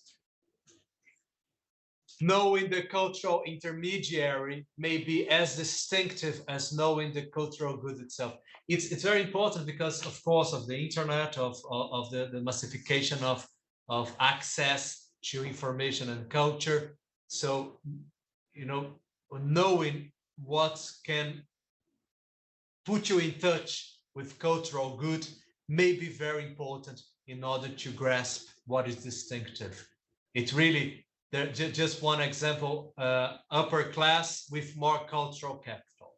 So we asked, how do you choose your movie? And someone said, I use a list called Bula, which is a very common list. Other groups, they mentioned the same list. One person of the group sort of rejected because it's too common. And they said, well, I use another list. And then they gave a name of a more distinctive list. So it was the same sort of dynamic as if someone was talking about a cultural product, a cultural good, but talking about intermediary.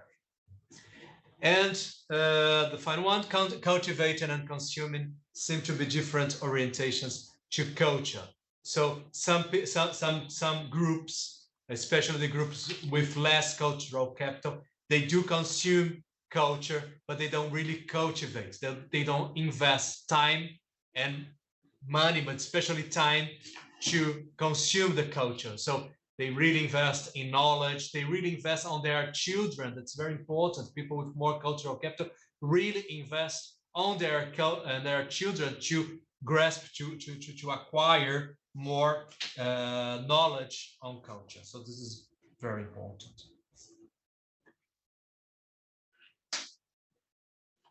So I think I should have 10 minutes. That's it. So that was for the focus group. And I would just highlight in 5 minutes, because we had a session last week on it, about the questionnaire, about the survey. So the survey, as I said, the focus group is finished. The survey is the phase that we are in now, so it's ongoing. Last week, we brought the first draft of the survey to be discussed here. And when I say here, it was here and also with people multi-located. So the questionnaire, it has the following sources. So the pandemic research, as I said already, the focus group, as I said already, but also expert panels. So we invited many people to present their research to us, people that study, let's say, popular culture. They came to talk to us, that study fashion. They came to present their work to us. It's education, etc., etc. We had, I think, over 10 people coming to our group to discuss with us their findings. And of course, they are fundamental to this research. And also magazine websites and TV programs of lifestyle. There is a work paper by Maria Celeste Mira on our website with the analysis that she and Beatriz did on the TV programs of lifestyle that you can also access. So these were the main sources, and how the questionnaire will be executed. So we're gonna hire a company to apply the questionnaire. We are still discussing if we will apply the questionnaire just on the zones of observation, on the districts that I mentioned. So it's still a discussion that we are still not sure about, but we are taking this discussion. Anyway, it will be a household questionnaire. It will be applied on houses, stratified, randomized, and designed to represent the adult population of São Paulo. We discussed last week, perhaps this number of respondents are too low. We should have a booster sample to increase the margin, to increase some groups that we may not grasp within the main amount of respondents, which should be from 12 to 1,300 people, but we may have some specific boosters to perhaps grasp some of the classes that have been underrepresented in our main sample. And we're gonna analyze it using the multiple correspondence analysis. So those are the modalities that we want to capture. So practice, which will be measured in terms of frequency, preferences measured in terms of taste, knowledge, and inheritance. So for every domain, I will talk about the domain now, but for every domain, we have questions that try to measure practice, preferences, knowledge, and inheritance. Inheritance in terms how you became aware, you became used to this certain domain. So when did you start reading? When did you start going to movies, etc., etc. So that's inheritance of cultural capital. Inheritance of cultural capital in terms of language, in terms of culture, in terms of course, in terms of economy. And we also want to, we try to choose the categories in order to grasp the difference between high and low brow culture, traditional and emergent culture. So in terms of the symbolic space, we have 10 domains: audiovisual divided among cinema, series, and TV, music, art, travel, fashion, food, reading, free time, uses of language, something that we're discussing a lot. So the way people use language may be distinctive, and we want you to grasp it. And other cultural practices, which is an unfortunate name, but basically we are trying to capture the sort of cultural expressions that may not appear in other of the domains, and they are very popular, like maracatu, going to carnivals, this kind of stuff. And the education, not the education of the person, but how people, how the respondent sees education in terms of their of symbolic differences. Which kind of school would you like your kid to go? This kind of questions. And in terms of the social space, so that's the symbolic space. In terms of the social space, we have questions to trying to grasp the cultural capital with level of education of the respondent, of the parents, and maybe we still have the grandparents. We are discussing it now because of the last week meeting. And we try to detail the categories because we want also, in terms of the education, to know which sort of studies the person did, which sort of institution the person went to. And in terms of economic capital, level of wealth of the respondent, that would be related to occupation, income, and property, but also of the parents, and once again, perhaps of the grandparents, but it's still in the draft. We grasp the grandparents' economic capital. And that's it. So that's the phase we are in now. And once we finish, once we analyze it, we're gonna choose some of the respondents according to their location in the social space to finish the research with the household interviews, roughly from 30 to 40 households interviews, in order now to know the meaning they give to distinction, to their practice, to the way they build their boundaries, their class boundaries. I think that's it. I think I talked too much, sorry, but I think there was lots to talk. Thank you very much again. Thank you so much, Michel, for this presentation. Now, if someone would like to ask something, feel free to Edson, please. What? Oh, okay. So if anyone in the public would like to ask something, feel free to ask your questions. There was something in the chat. In the chat it was, I think, and Edson answered. Edson answered already. Yes, it's more technical. I have some points I'd like to ask you. Not difficult points, right? Not a difficult because one, we are here since the beginning of the month. You had all it. No, sorry. In particular, because this point is related to the survey you conducted. In fact, in all the focus groups with a dominance of economic capital, moral is a very important issue in the construction of the judgments, stat course or not. And I think, and it seems to me that you have a moral judgment has a very few space in your questionnaire.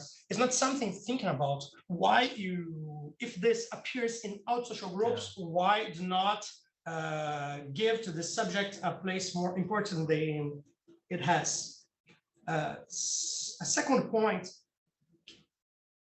is related to the focus groups you conducted, and in fact, what seems to me a little bit problematic is not about do not have very rich people in the survey, but do not have poor people in the focus groups.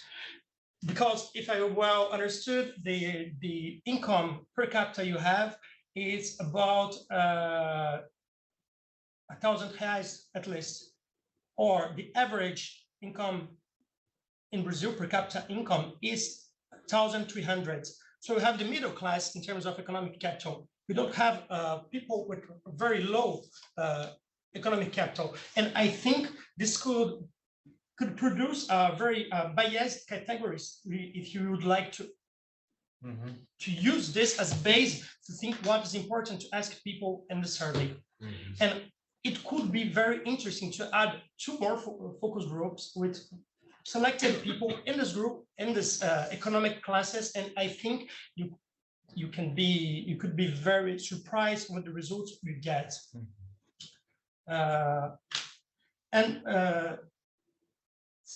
What I'd like to ask, and the last question is, it's about the pandemic. And in fact, we started this research before pandemic. And I would like to know how the pandemic changed the way you are thinking culture. Okay. And the way you are thinking distinctions. Okay. Not about in terms of practices, what you did. That means you look further about a pandemic survey, etc. It's not about in terms of management of the research, but how pandemics change the way people live and practice culture. Okay. Okay. If someone has other questions, please feel free to ask directly.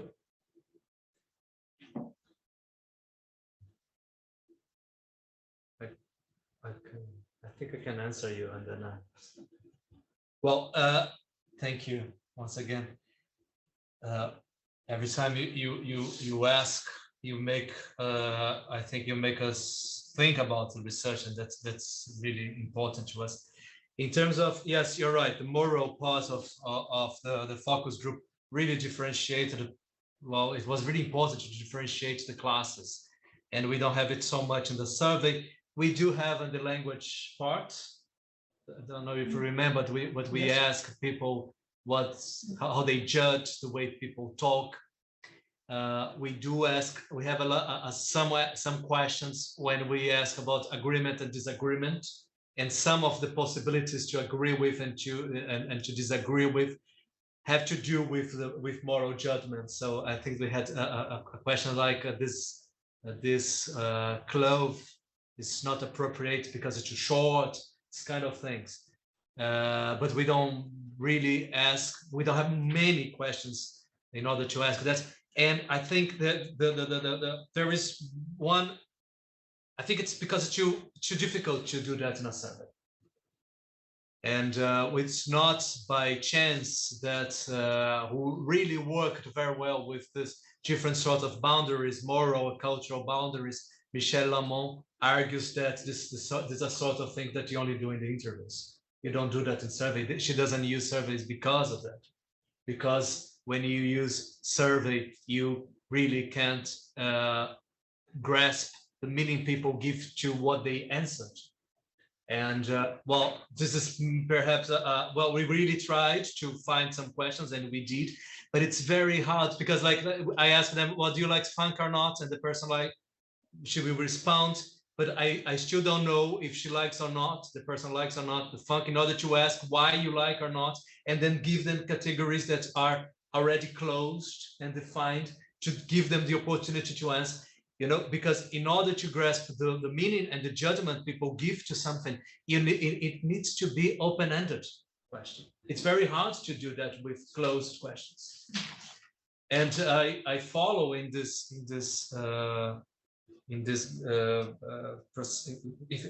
reason, I follow what Lamont did, and that's also why we're gonna have the interview, the household interviews.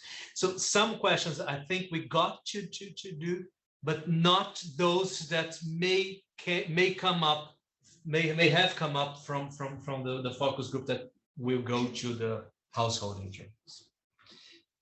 Well, very few. Few very poor people in the focus groups. Well, it's none at all. Yeah, but like we are talking about São Paulo. São Paulo is much richer in terms of even in these terms. And the minimum wage, it's in Brazil 1,300. We had people with 1,000 per capita in the household. But you're right, there's a limit. But we have like seamstress, we have like occupations that are from popular class.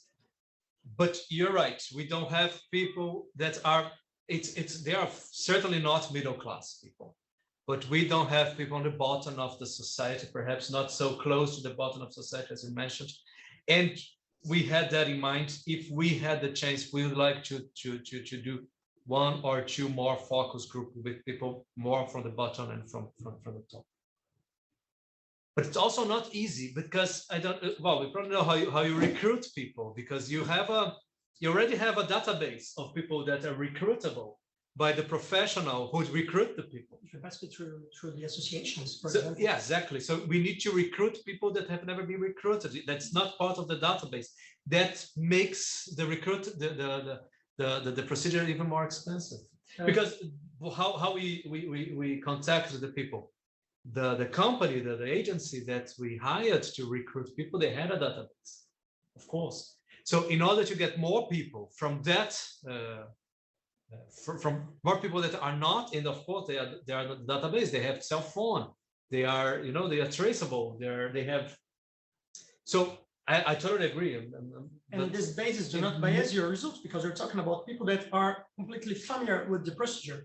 They know how to participate in a focus group. Yes. They know how to present themselves in a focus group. They know how to take a position to focus group. That was, and this is a challenge. I do. Yeah, it is. But that's also why it was really it's a very painful procedure. I think Anna is here. She knows how we suffered, right, Anna, and Edson, Michele, Celeste too.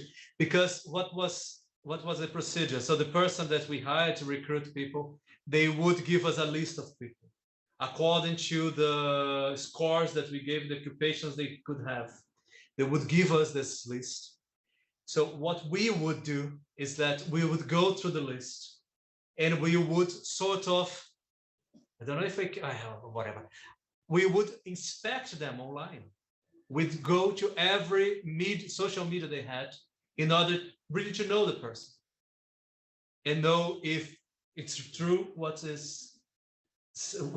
was said, and if the person is really suitable. So the list would run 3, 4, 5 times, and we would say, okay, out of the 10 people that you proposed, we didn't like 7 of them.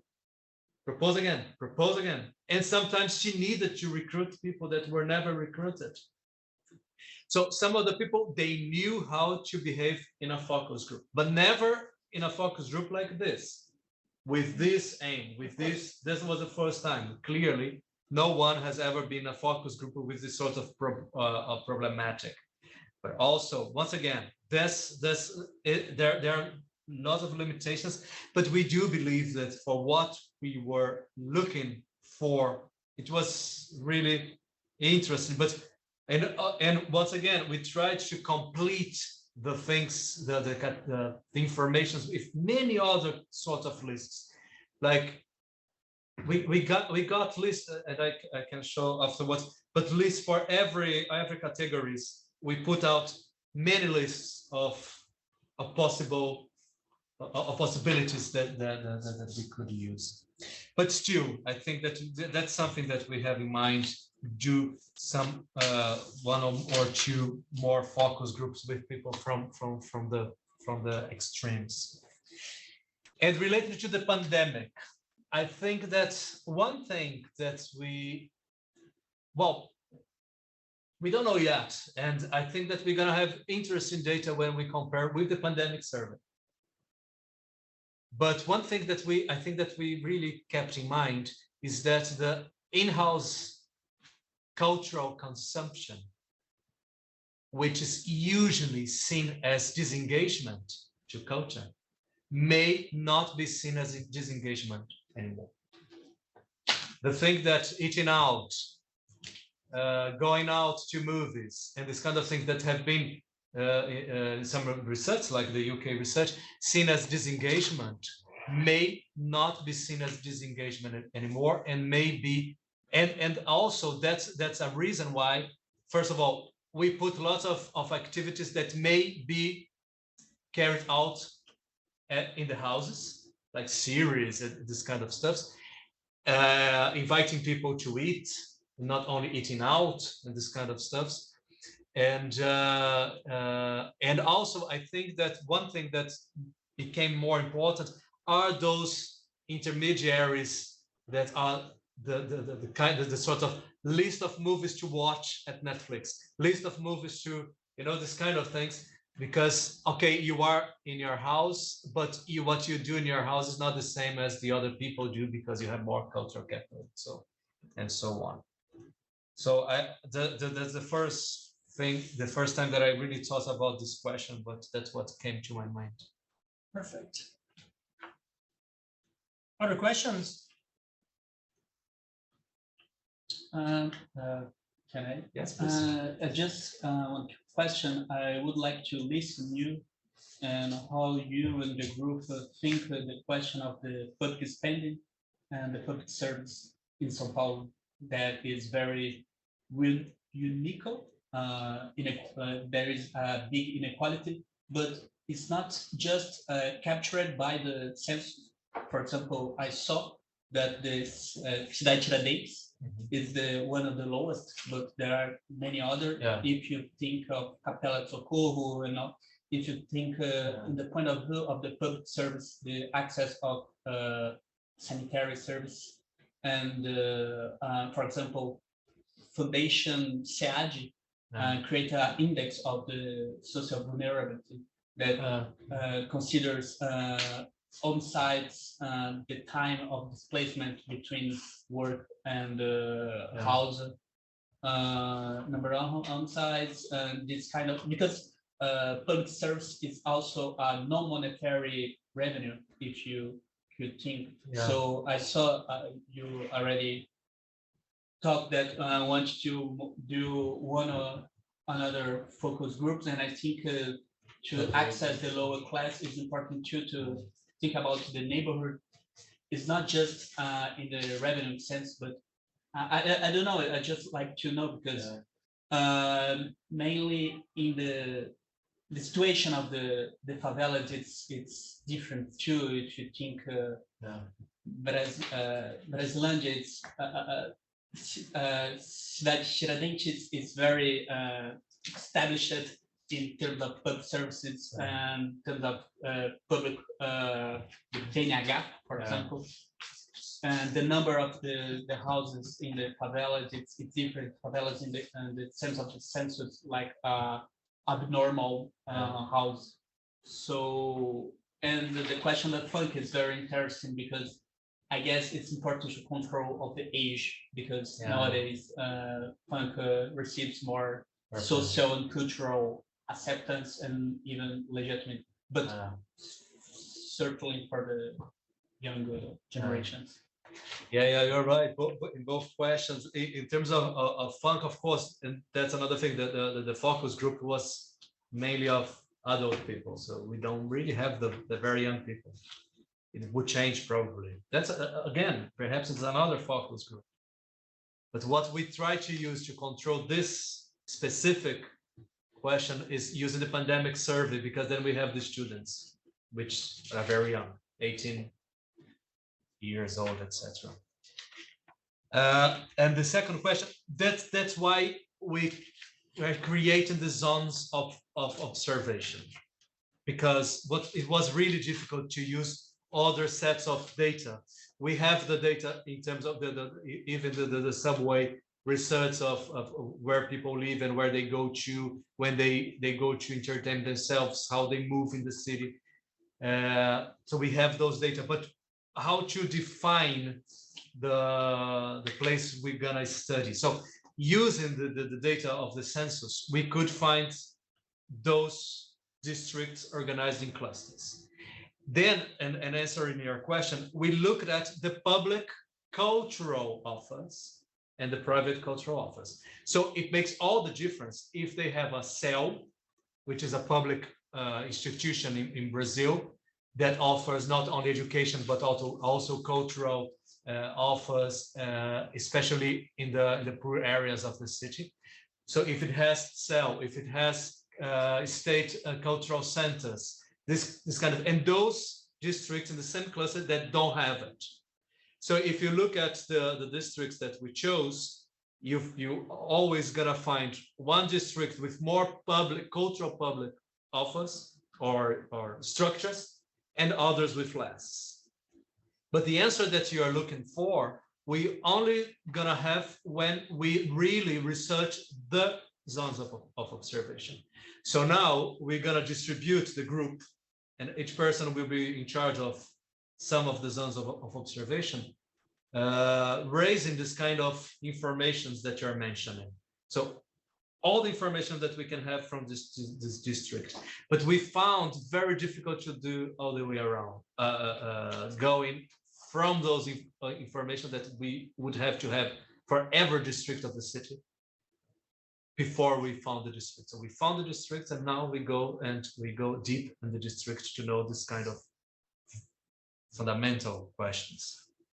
Thank you. One last question before break. No. So I propose to you to make a break until 4:30. So have a 15 minutes break to take a coffee, and we start in a few minutes to talk about Invent project. See you in a few minutes. Okay, so we're talking about a little bit about our project. So Frédéric Lebaron from IDHES will take the role, and we start to present the Invent project, where we are working together since a few years now, and we have some results we would like to share with you. So we will share my screen up. Thanks so much, Lucas. First of all, I want to thank a lot Lucas and Michel for the organization of this workshop and the work session last Friday, with workshop and work session, which we are very happy to host here at the École Normale Supérieure Paris-Saclay. Unfortunately, at distance for me today. I'm sorry for that. But we are very, very happy to engage this cooperation with a new Brazilian team. We have already some with Brazilian colleagues, but I think it's very important to develop, especially in this line of the so-called distinction studies. But I will rapidly give elements about the institutional context and the settings around the Invent project before a presentation of some preliminary results, which would be a very small sample of what we have been doing since 3 years, which is quite a lot in terms of production of a lot of data, especially, and exploration of this data. So, first, maybe the name Invent. It's the European Inventory of Societal Values of Culture as basis for inclusive cultural policies. I will come back to that, but first of all, I have to say a few elements about what is the European cultural policy, especially for you coming from Brazil, because it's not obvious. Europe is complex, sometimes boring as well, we have to say. But an illustration of this complexity is the fact that in our project, 9 countries, there are some countries which are member states of the EU, there are others that are not yet member states that could become member state at some time. We say candidate in our jargon, but we have also countries that have left the EU, like the UK, and countries that will probably never, or we never know, but will not join the Union, like Switzerland, for example. So you see here, it's quite complex when we speak about Europe, because there is the European identity, which is a sort of ongoing nation-building process, but there are a lot of institutions and a lot of perimeters for all this, and it of course impacts what we call cultural policy, which actually first exists at the level of nation states, of member states in the case of the EU, but also at the more integrated level of the European Union. And I will speak rapidly about that because our project relates to this movement of constructing something like a cultural policy at the level of the European Union. So you can switch. And first with some historical elements, but maybe the most important here is not the names of the programs, which are quite interesting, but sometimes it's play on the words like scope and so on.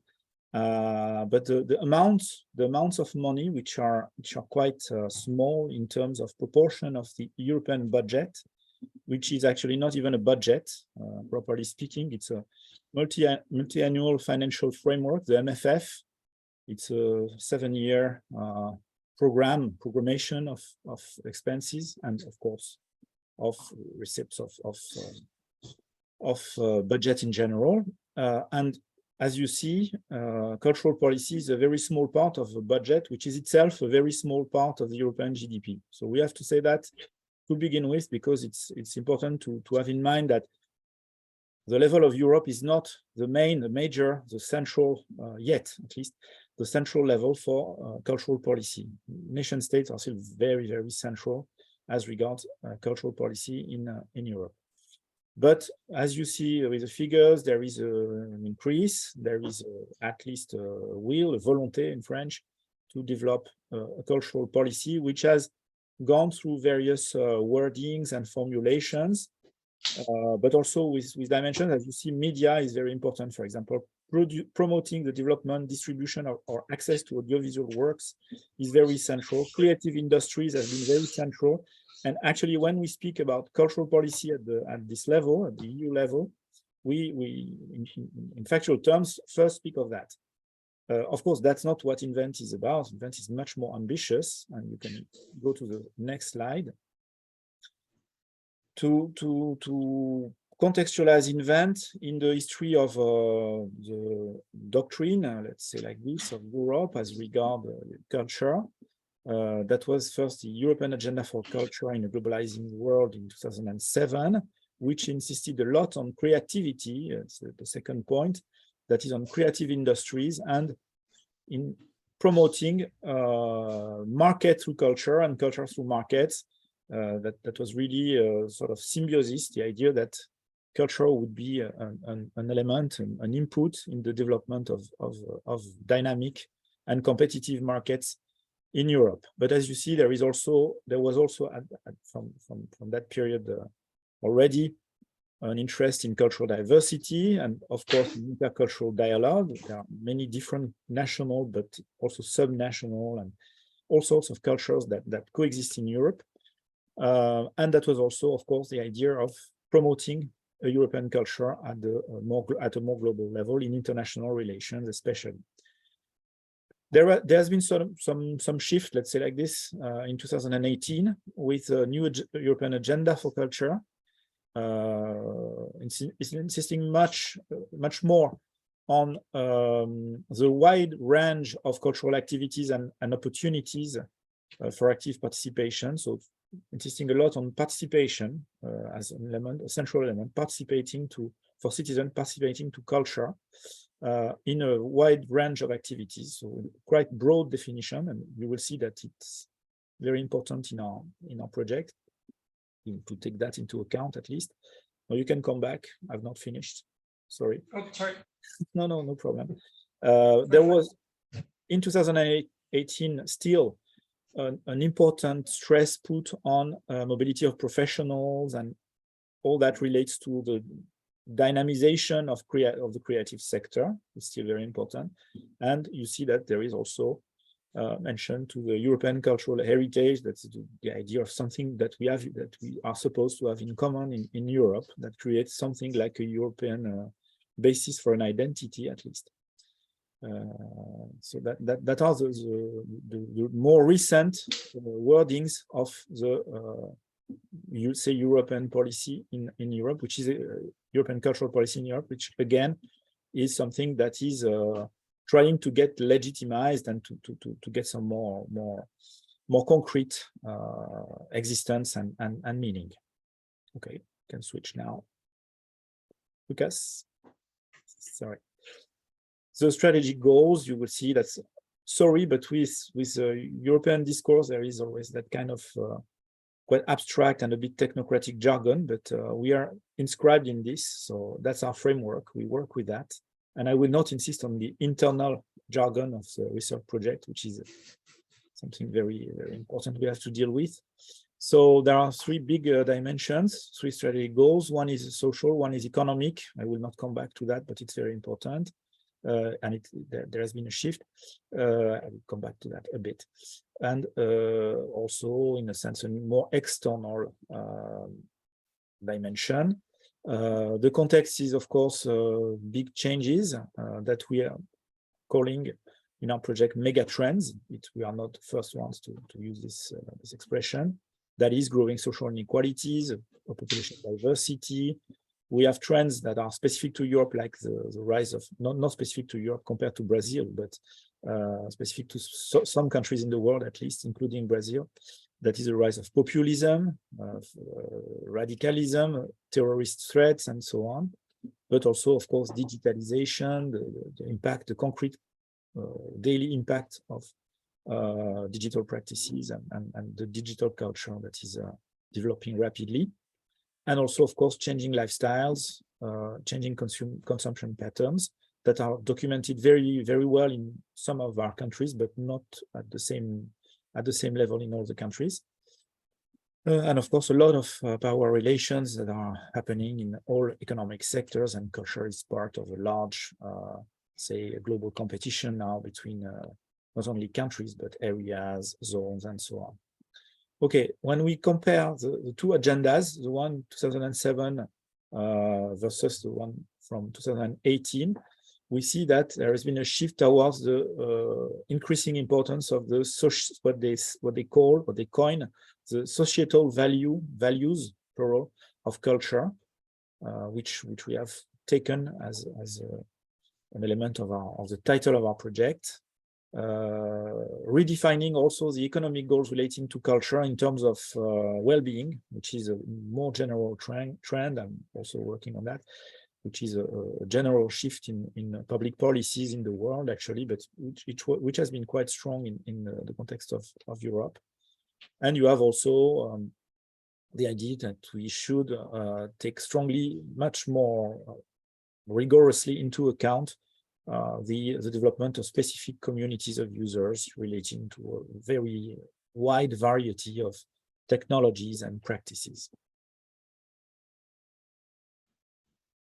Okay, so now, finally, the INVENT program. So it actually began in February 2020. So again, it was completely hurt by the pandemic, 2 months after even 1 month after the beginning, which has created a lot of disturbations, and many things have happened that wouldn't have happened if the pandemic had not occurred, of course.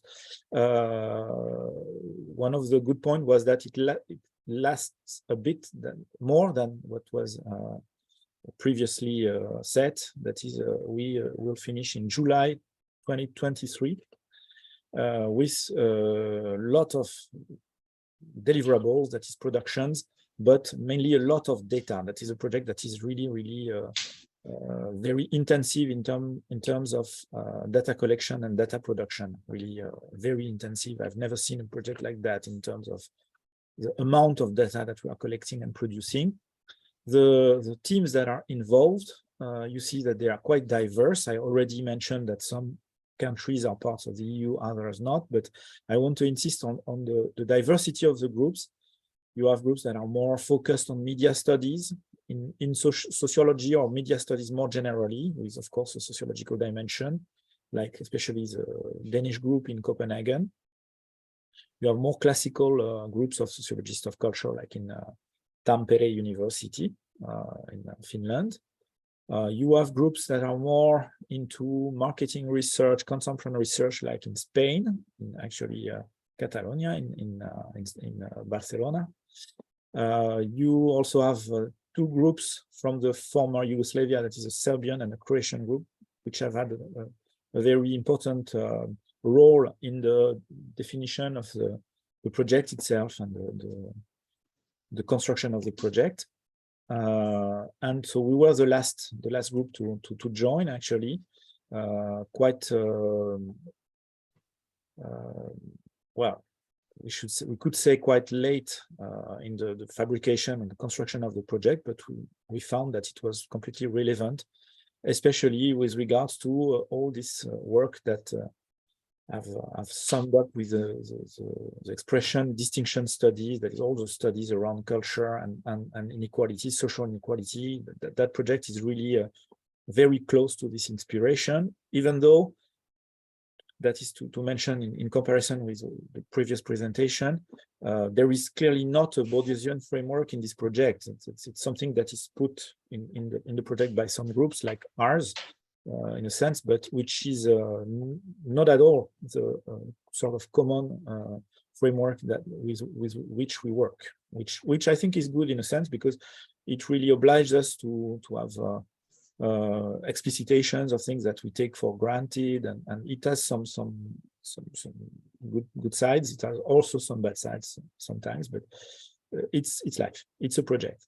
It's a European project, especially with all that implies a European project now. That is a lot of administration, bureaucracy, and so on, and a lot of discussions between the groups. Okay.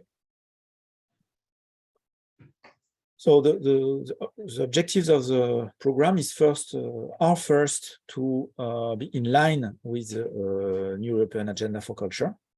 It's clearly a dimension that is important. That we have a goal at the end, which is to participate to the new objective, and especially the shift towards more inclusive social cultural policies, or cultural policies that are more socially inclusive, clearly. So that's what we refer to when we say a social turn of cultural policies, and especially in comparison with the focus on creative industries and on much more market-oriented cultural policies that took place at the European level before that, with the previous agendas. There is a strong focus put on the examination of the effects of several what we call mega trends. I already mentioned globalization, digitalization, rising inequalities, but also diversification of culture can be seen as one of the mega trends. And it's really a basic element of the program that we have to deal with that there are big mega trends and what happens with definitions of culture and the practices, of course, from European citizens in our 9 countries, of course. So the idea was really a bottom-up approach, and the idea to map from below, I would say, from the bottom, what are the concepts in their variety, in their complexity, and understandings of culture across European society. So a very ambitious project and very exploratory and explorative even, which I think is something important to mention, because we didn't use the hypothetical deductive approach where we would have had very strong hypotheses at the beginning that we wanted to test. It's very different from that. We really want to explore the definitions first, and then to map the complexity of the practices in various sectors. A very, very strong focus has been put on methodological aspects. So the project has an ambition to innovate, to be innovative as regards methods, including using new techniques such as web scraping, topic modeling, things like that, and textual analysis. And we have invested a lot. Actually, the friend group itself has invested a lot compared to what we did before on textual analysis, and things will be presented about that. The final goal, and we are now in the last year of the project and even the last month, is really to develop inclusive cultural policies. And for that, There is, of course, a difficult task, which is to go from the results, the empirical results, the theoretical insights, the scientific production, and so on, the articles that we are producing now, we have begun since at least 1 year, and what could be an advice or an sort of impulse in terms of public action, which is of course always difficult for sociologists. They don't all the time at least like to do that. Some of them do, but not all. But it's part of the contract that we sign with this project, that we should be able at a moment to say what is more inclusive, what is a best practice, and so on. There is some skepticism, of course, about that. There are some discussions, and what we will present today will not be clearly will not be about that, because we are really in the last period for that. The themes, to be a bit more precise, I already mentioned the issue of the polysemy of culture. What does the word culture mean? What do we mean by that? I already mentioned the big mega trends, which are globalization, digitalization, social inequalities. But our project has also a very strong comparative dimension. We would like to be able to develop a comparative first methodology and two research program and results in comparative research in Europe, which is not easy, of course, not an easy task, especially as regards cultural policies and cultural practices and attitudes. There is the objective of producing an inventory. That's the name of the project, actually, that is to have sort of, well, a book or a guide. I don't know how to describe it really in terms of what it will be. Finally, that will be a website, that's clear, but the way it will present itself it's ongoing. We are working on that, which is supposed to allow actors, and especially public actors in all the countries involved, but more largely in Europe and elsewhere, to have tools in order to go further when they want to rethink the effects of cultural policy on social cohesion or social inequality and so on. So we also include in that assessment tools for our research, but also for our in general the instruments that are used in cultural policy, because as all public policy sector, it has been, of course, the place of many uses of all sorts of instruments. So there is an aspect of assessment. Now, as regards the methods, finally, the research itself, but we will go further and more in detail into that. We first produced a survey. It's a bit strange because we began with the survey and did the focus group at the end. It's the contrary compared to what you presented, Michel. But it's a very large survey, so we have really a very large sample from 9 countries. So you see, it's quite a large sample in each country, but at the level of our 9 countries, it's a relatively large sample on which we are still working a lot in order to produce analysis, results, and so on. There's been a lot of interviews, 250 in-depth interviews, including with biographical elements, with a shared and rather unified guideline for our interviews, which was difficult to produce as the questionnaire itself. If you want to have some details about the process, it was sort of, not governmental, but international process of negotiation to produce that questionnaire, actually, which is the case, I think, in all that kind of European projects where you have to negotiate with the partners what the questionnaire will be at the end. The focus groups, so 4 focus groups by country, which is quite much. They have been done very recently. But there are also the case studies.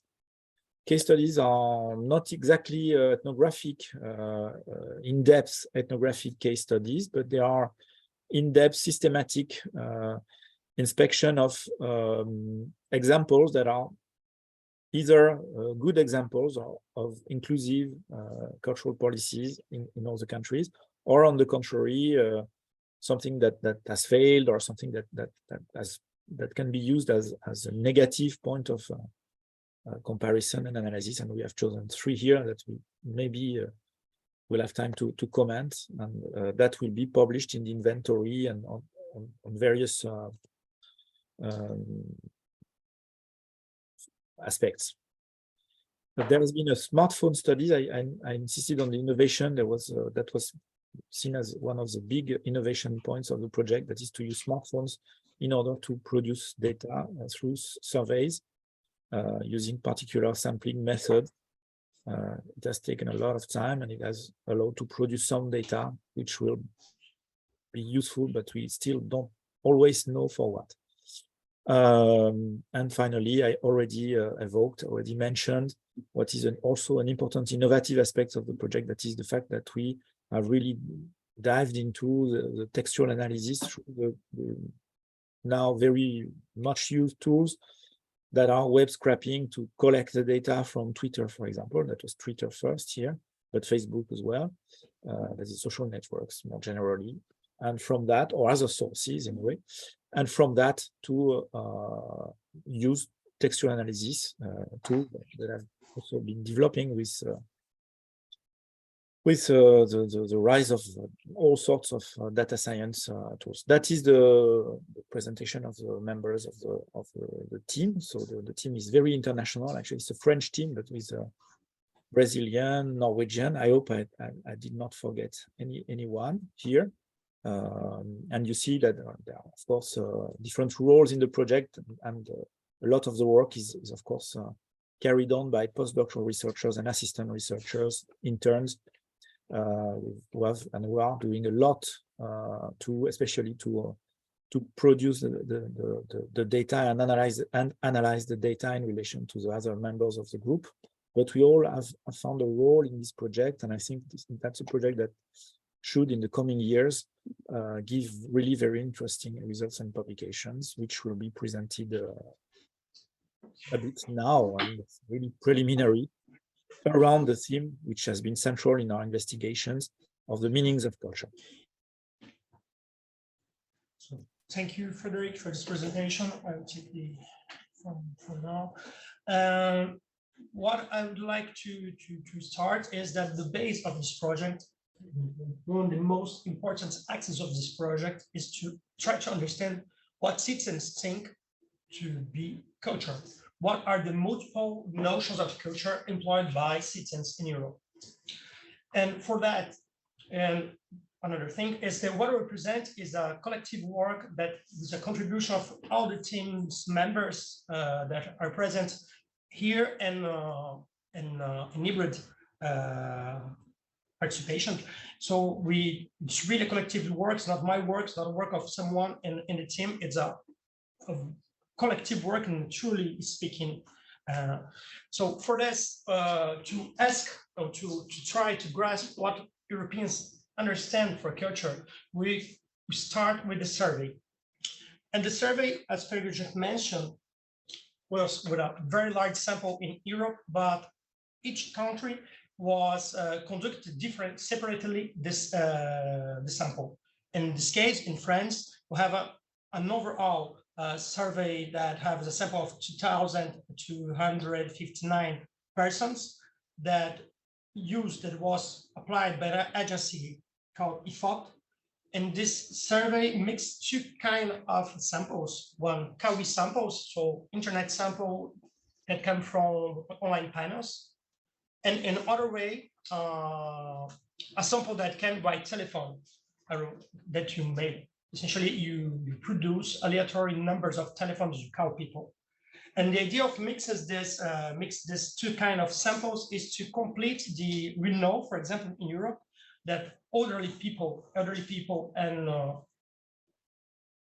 people that are less comfortable or less familiar with numerical and digital devices are not in internet panels. So it's to try to access this population that we use telephone. In average, in France, each questionnaire has an average duration of 32 minutes, using quotas on sex, age, religion, profession, and education. This is the general structure of the topics that compose this questionnaire. And what interests for us today is just two questions on the first part of the questionnaire of representations of the culture, and especially one of these questions. So in other countries, you have this, for one side, we have the question related to different notions of culture. In other side, hierarchies of cultural activities. We will focus on the different notions of culture that are present in this sample. The first thing, so the question and basis, what comes to your mind first when you think of the word culture? Please elaborate. This is a general question. Of course, each country translates these questions and adapts these questions to a local context. It's an open-ended question that means that we treat this essentially by textual analysis. Before starting to, in our results, we're talking about the background of what we present to you, because we focus on French case and French data set. In fact, we are very inspired by a survey that was conducted by the Ministry of Culture in France in order to prepare the 10-year survey Pratiques culturelles du français, Práticas culturais dos franceses, of 2018. And the idea, it was to try to get in what are the topics that are not part of the questionnaire before run a very huge questionnaire, just to give you an idea. So this question was asked to 1,500 people, and the Práticas culturais dos franceses, the Pratiques culturelles du français, this 10-year survey, it's have a sample of more than 10,000 people, and a very, very long survey. And so to try to improve the survey, they made the general survey, they made a first survey just about 2 questions, and try to diverse the way culture it was until 2018 thinking. Tough. The main findings they use, it's not clear in terms of the report we have. Just to have the report, we don't have access to data of the Ministry of the Culture. We try to get this data, but we are not allowed to do it. And so the main access we have to the results of this report is to this survey is the report that was published in 2016. And the main finding is that in France, we find 5 big clusters of conception of culture. One, of people that use expression related to literature, to content of a cultural practice or a cultural product, literature, art, cinema, museum, etc. A second cluster where people will talk more about knowledge, know-how, and general knowledge. Another cluster, so just to precise, it's not an exclusive cluster. That means people use these topics in their answer when they answer to the questions. This is why the percentage do not count some hundreds, but much more. So values and attitudes, everything, tolerance, curiosity, etc. An anthropology, conception of culture, related to religion, traditions, customs, etc. And an agriculture, conception of culture, that means agriculture, as you say, and the culture of I don't know, of the corn and etc. and potatoes, and this kind of it's appeared for us too in our survey, this kind of conception. In terms of the general results used in all the countries, take it all together, what does culture mean for Europeans? We treat this is a technical problem or technical challenge. It's how to deal with different languages. We have 9 countries, 9 different languages, and this is a central point when you're talking about textual analysis. So for the report we produced to European Union, taking all the countries together, all the countries translate the question 6 to the English. And it's based on the English translation of the answers to the question 6. What comes to your mind, first to your mind when thinking the word culture? That analysis was run. To analyze this, we take as an approach to use an LDA model. That means what generally we're talking about topic modeling. that is just a statistical technique that allows to think each item in a collection, in this case, each answer, has a finite mixture of underlying topics. That means when someone answers what comes to their mind when they think in culture, in fact, each word is all the represent a topic that this person is using to express the way they think culture. And in other way, each topic, in fact, is modelized in overall vocabulary. It's to co-occurrences of any vocabulary. We think so. First, we take all the vocabulary. What are the topics that organize this vocabulary? First step. Second step, which topic each person used in their answer. And as a global result, what we get is that in Europe, we find mainly 5 topics appear in the answer of the respondents. First, the notion of circulation, the civilization that's related for terms like knowledge, education, experience, human, etc. To open, I have my presentation, just it's too small to read here. The second one is like to art, related to art. Perfect. Take this. Related to art, that means is a more cultural activities or cultural practices like music, literature, art, the fields of art, in fact, painting, dance, film, sports, visual, architecture, sculpture, etc. An institutional perception of the culture that relates to places to like theater, museum, cinema, concert, book, event, exhibitions. A group characteristic conception of culture that relates to culture, history, art, food, language, tradition, etc.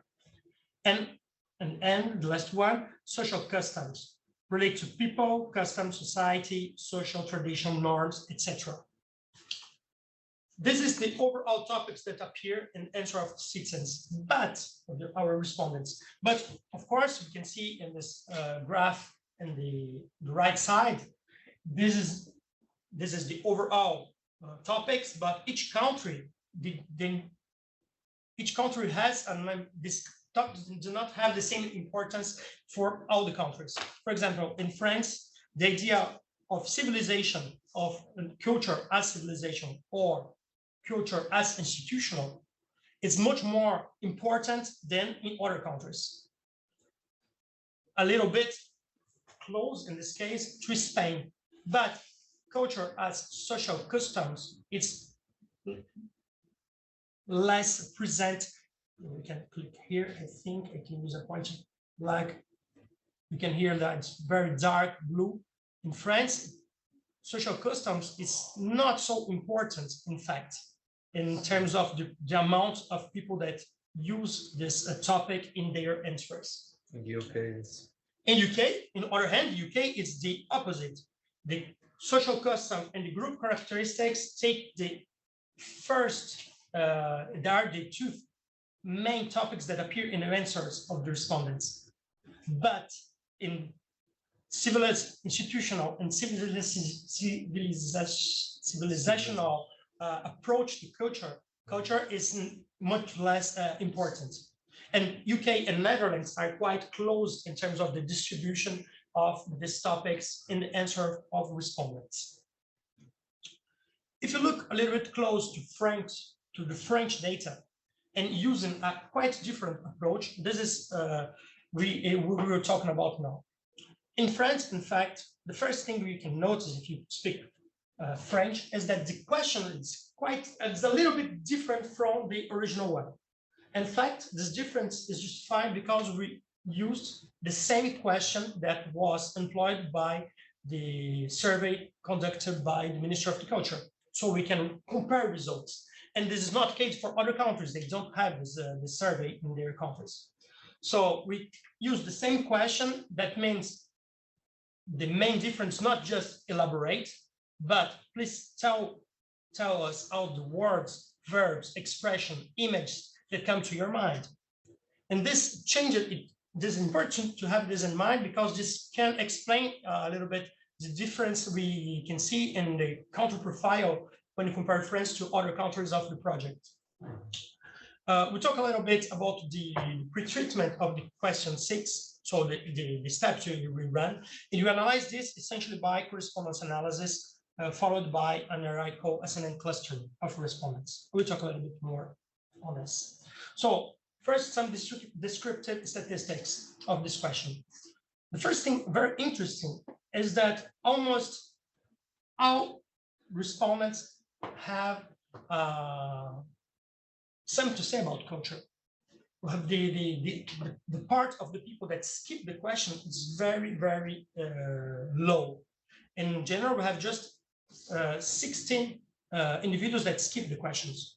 In order, 44 individuals that provide a meaningless answers, like a sequence of characters for the online final, of course, for in the keyboard. And we have 22 individuals that answered, I don't know. For all the other people, most of the people in the sample, they have answered and they provide an answer. The answers are short, quite short. In average, you have 6 terms per answer. The longest have 91, but you can see the distribution is very, very large. In average, you have a very short answers, but you have answer and so very long answers. And the total number of individuals, so we have 1,312 answers that were provided. And that means in general, we have more than 6,000 terms that appear. That means about more than 1,000 different terms.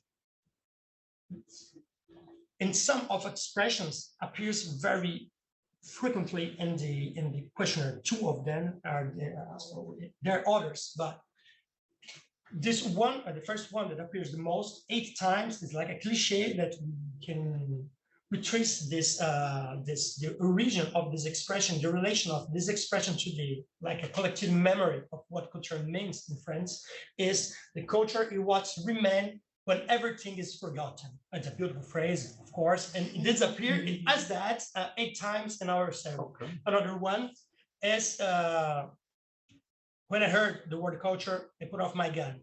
That's also a very phrase, a Nazi phrase that appear in the process. A what? A Nazi? Yes, it's not a true Nazi phrase, but it's attributed to Goebbels. Okay. It's not true, but people think that Goebbels say that. Okay. And sometimes, in one case, both of them are in the same answer. Wow. Someone say both of them, so the cliches, just the cliches. But as I said, very nice.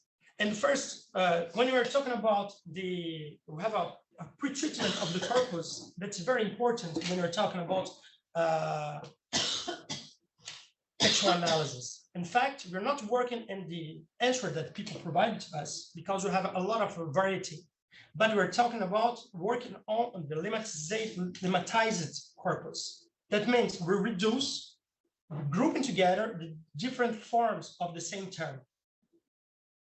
Like cinema, for example, that do not put, but for some terms, it's not a problem. Cinema, in all the variations I present, okay, we can say this go together and it's okay. But for other terms, it's more complicated than that. For example, art. If someone answers that culture is art in singular or in plural, the meaning of this is not the same in English. So the work in terms of lemmatization, it's always a semi-automatic work, a very long work, taking many hours. And of course, we need to think about and deeply thinking about what can be put together. And this is the real question. And this is a really important step in our analysis. And this takes months and months of work.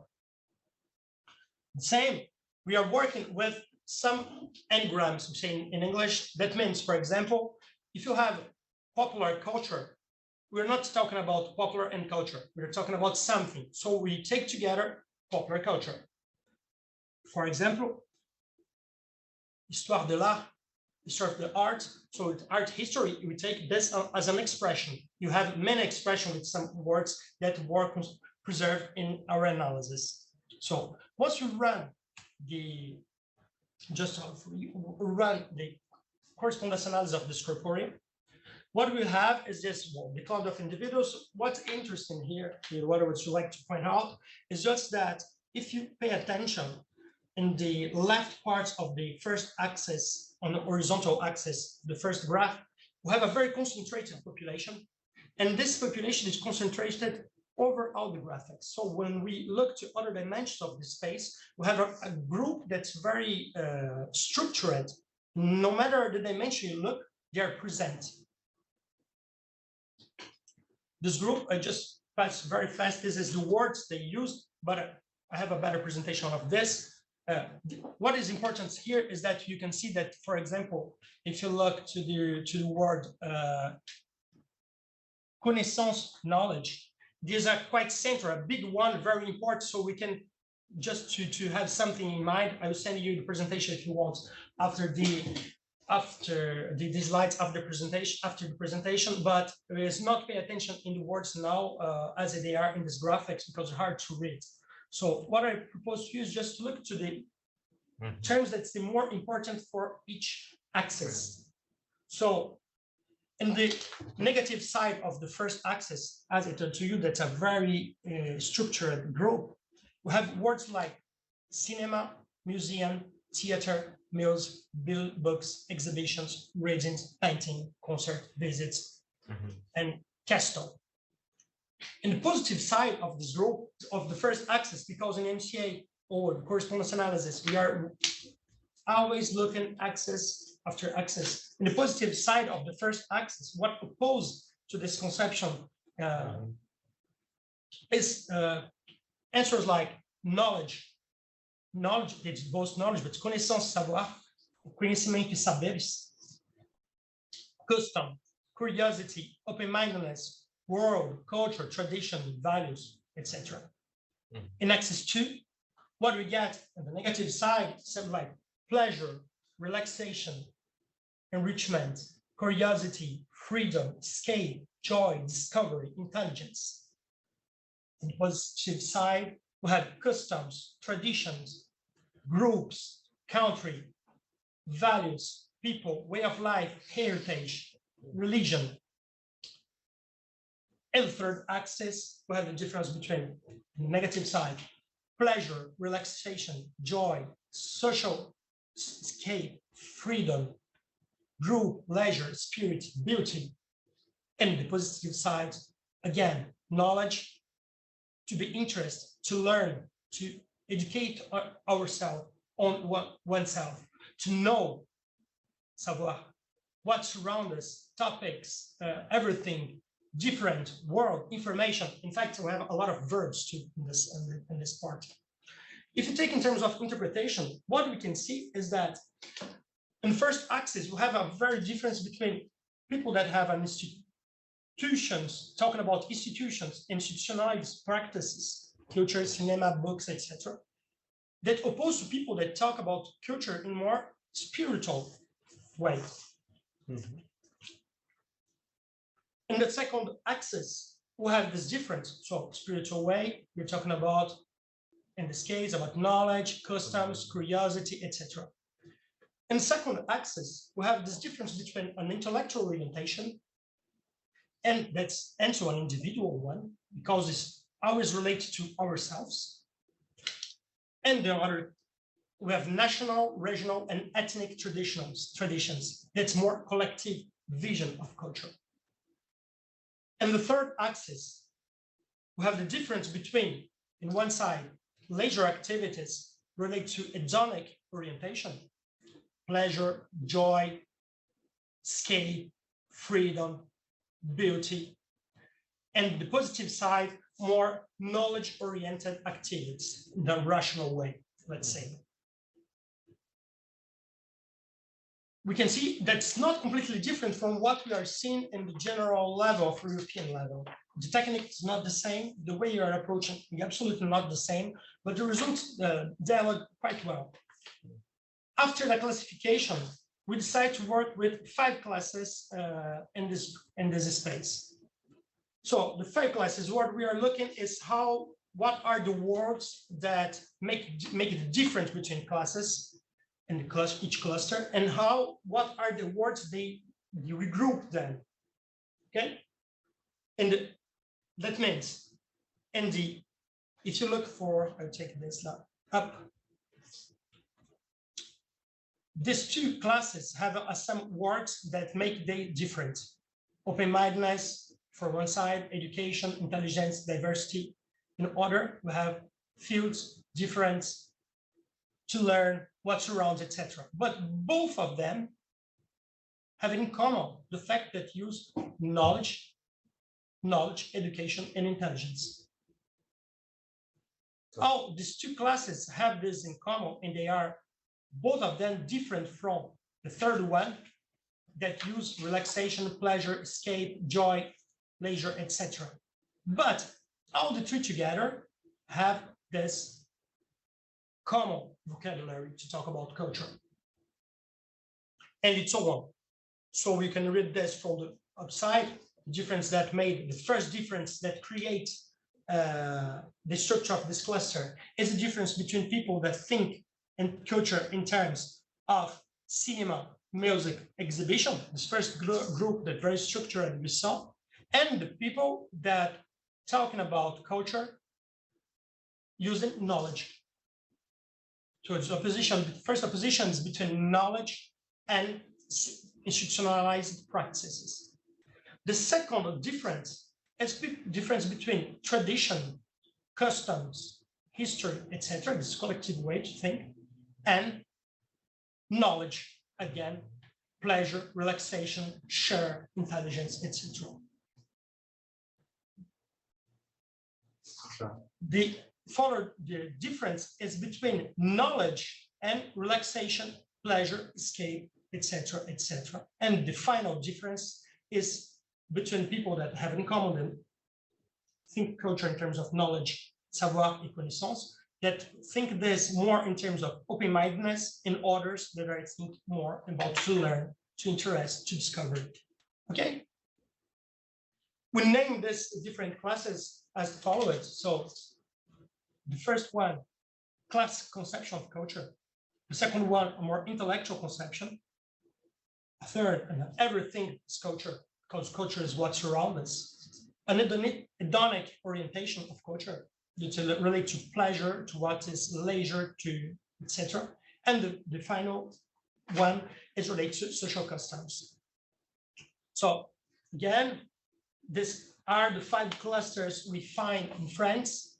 First is a classic conception that's almost half of the population that answer things related to this classic conception, focus on institutions, cinema, museum, theaters.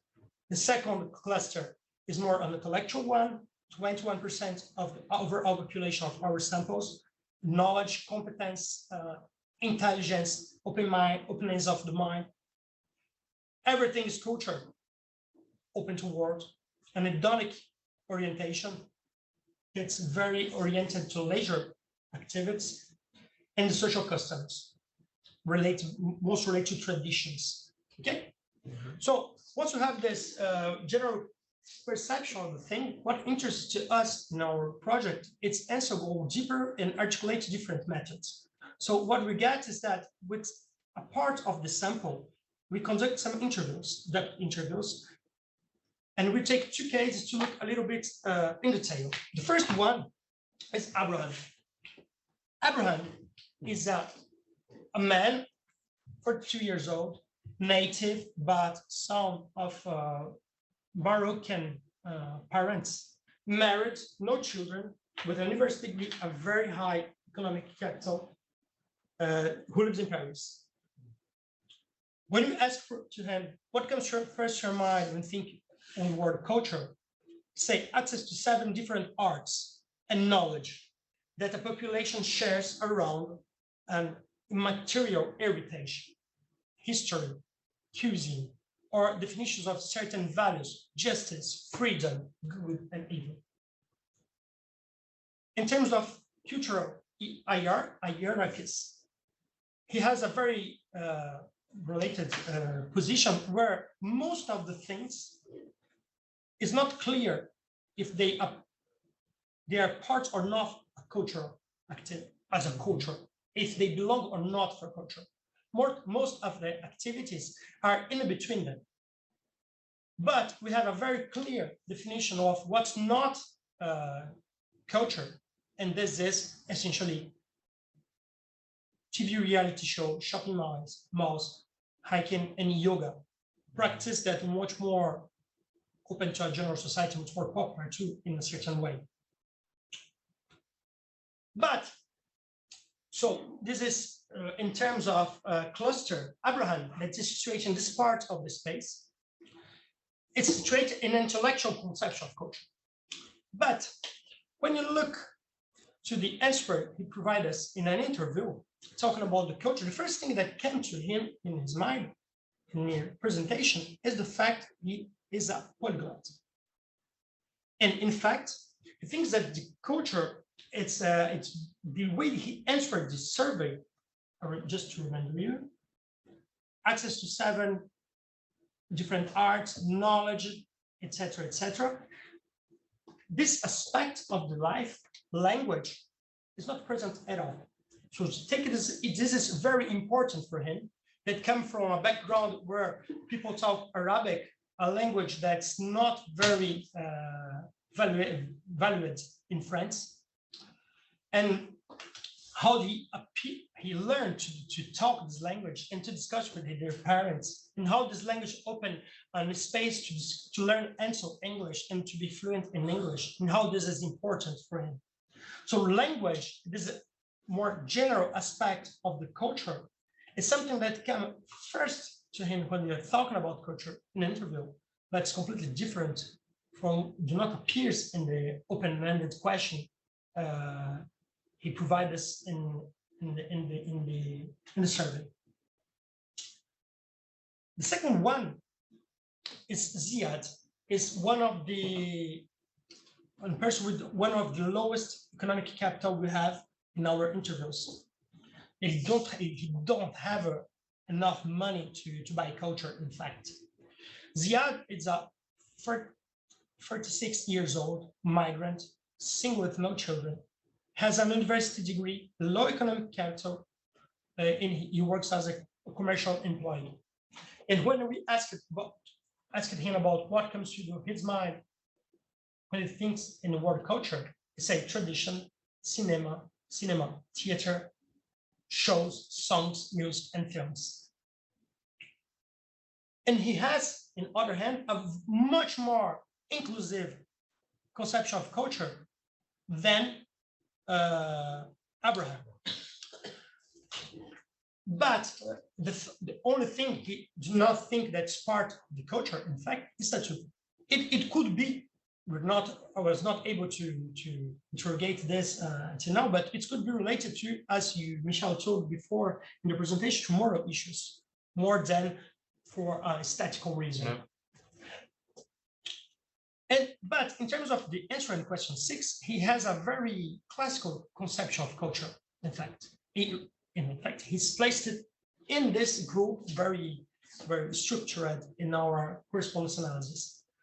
But, and this is something that is very important when you're talking about cultural practice of popular classes.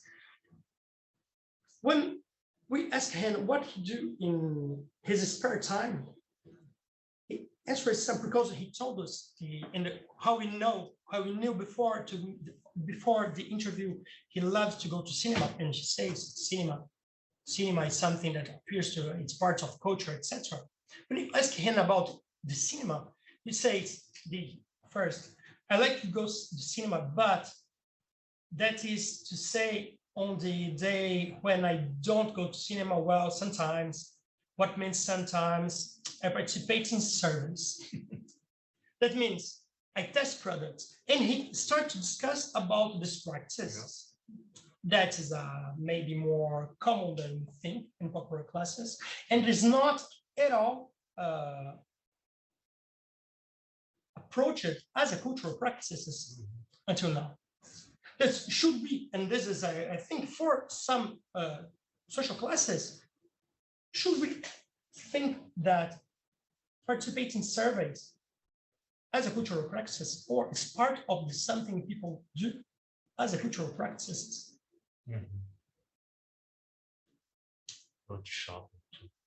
For example, of course, in his case, he participates in this focus groups and this surveys to get some money, some additional money. Yeah. He's a part of a panel, but all of them, all of the people we interviewed are part of a panel. Yeah. That means they are not in this case for the money. They participate in the survey for other reasons. In this case, the money comes as something important, but it's not necessarily the only thing important. So to come into, if you look to this answer, when you think about what comes to his mind, we think culture, we're talking about someone who have a very classic, not restricted, but classic vision of culture. The difference is already present in the both of the sides, from the open-ended question to what belongs to culture. We see that we have folk dance, we have yoga, but sports is not in order in answer. Customs is not in open-ended question.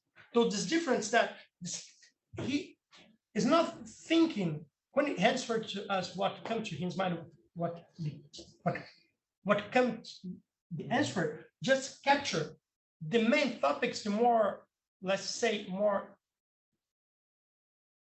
common sense as culture. If this is what provided as an answer. But when we interrogate for other dimensions of the culture, first of course, there are things that are important, that are part of the culture, certainly, but I was not thinking about this when I answered before. But again, when you go to the interview, not only we have things he don't think as cultural practices, but as a sociologist, we're not familiar to think this practice as cultural practices. And this, I think, is the main challenge where you're talking about cultural in popular classes. Talk about culture in cultural practices in popular classes needs to spread, to open the conception of culture much more than we are sometimes able to do, or would like to do at least. If you think both of them, what is interesting? This is part of the focus group. No, this is until we are in the interview. There's something that's very important to make a difference between the two individuals, when they're talking about culture, is that for one, culture costs. And this is something very important. So the relationship between cultural practices and economic capital is very important. And it's very clear when we look to the overall volume of capital Abraham has, the impact is huge, because you don't know how much he spent on culture each month. You don't know. He knows the hundreds of euros at rate, 20, 30 euros per week. On the other hand, we have someone like Ziad, that it's very hard to him to engage in any cultural practice. For example, he mentions going to the cinema as his main cultural activity, but he can go to the cinema only when his friends invite him. He's not able to afford the cinema.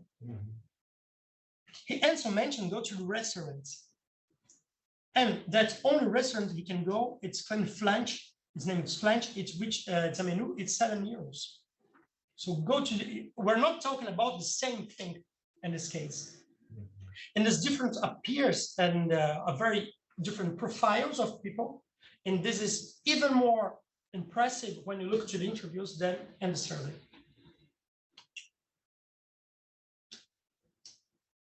In the focus group, there are other things that appear is that Ziad, Abraham is very active in the focus group. This is the last next step we made. So we take these persons, we made an interview with them. After that, we invite them to participate in a focus group, discuss culture. They were not in the same focus group. They are in the same focus. They are in the same focus. They are in the same focus group. And in this focus group, what happens? It's just Abraham using his huge volume of capital, talks a lot. He presents a lot of things, interviewing a lot of things. They ask very interesting points, etc., etc., etc. And Ziad do not speak at all. They start to speak when the person that conducts the focus group, the Leonora, asks, is there, it's the end of the focus group, and say, is there anything we haven't talked about? What do you think is very important that missed from this discussion? And it's the first time he starts to talk, and he talks about the way the, again, economic impact in his cultural practice is very important. And he talks about how to make a ship trip, how traveling in France without spending a lot of money, and how he can know landscapes by the window of the bus. And how this, when he compares the parts with other things he saw in the television, for example, in the difference in all the countries he see in Europe, and he say in France, we can find all the landscape. So we have all the Europe in France if you take a bus and you travel around. And this is something that appears, it's very important for us to say, oh, in fact, we're not talking about, when you're talking about traveling, we're not talking about the process of traveling, in fact, traveling. We're talking about where you go, the destinations, but not the how people move from point to another, and how people think of this part of the travel as a cultural thing, as an important part of the travel too.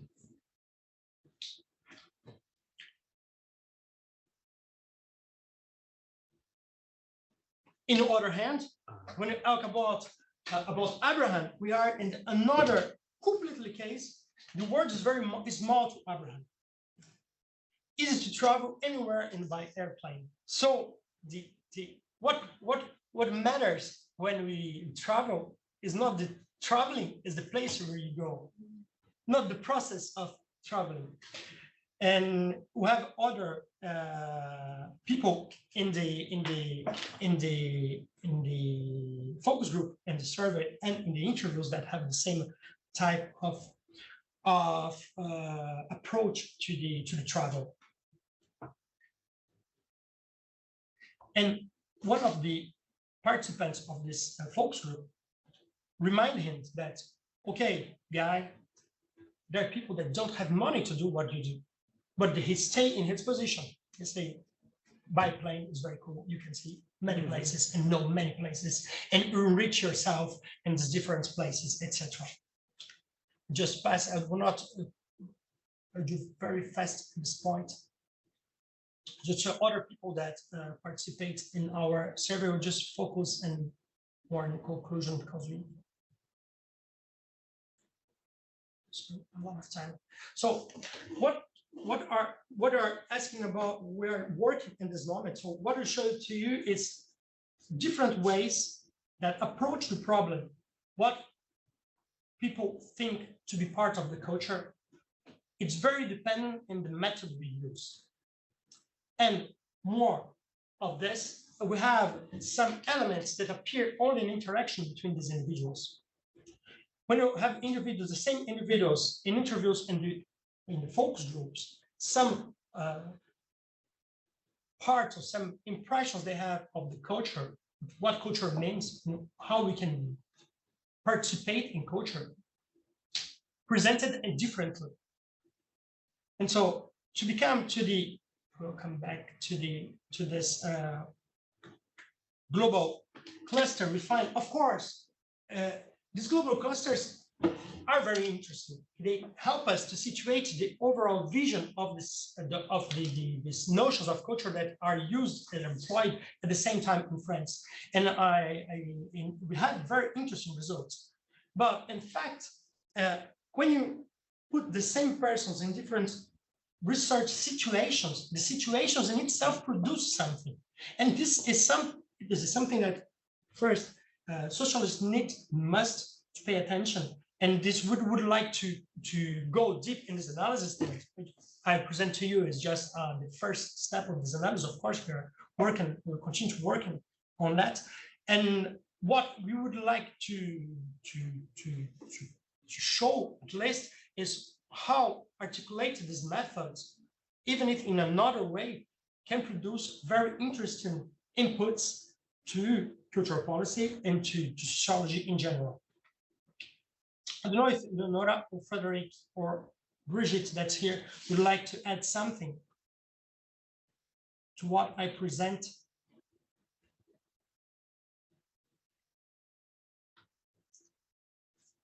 Okay, for me.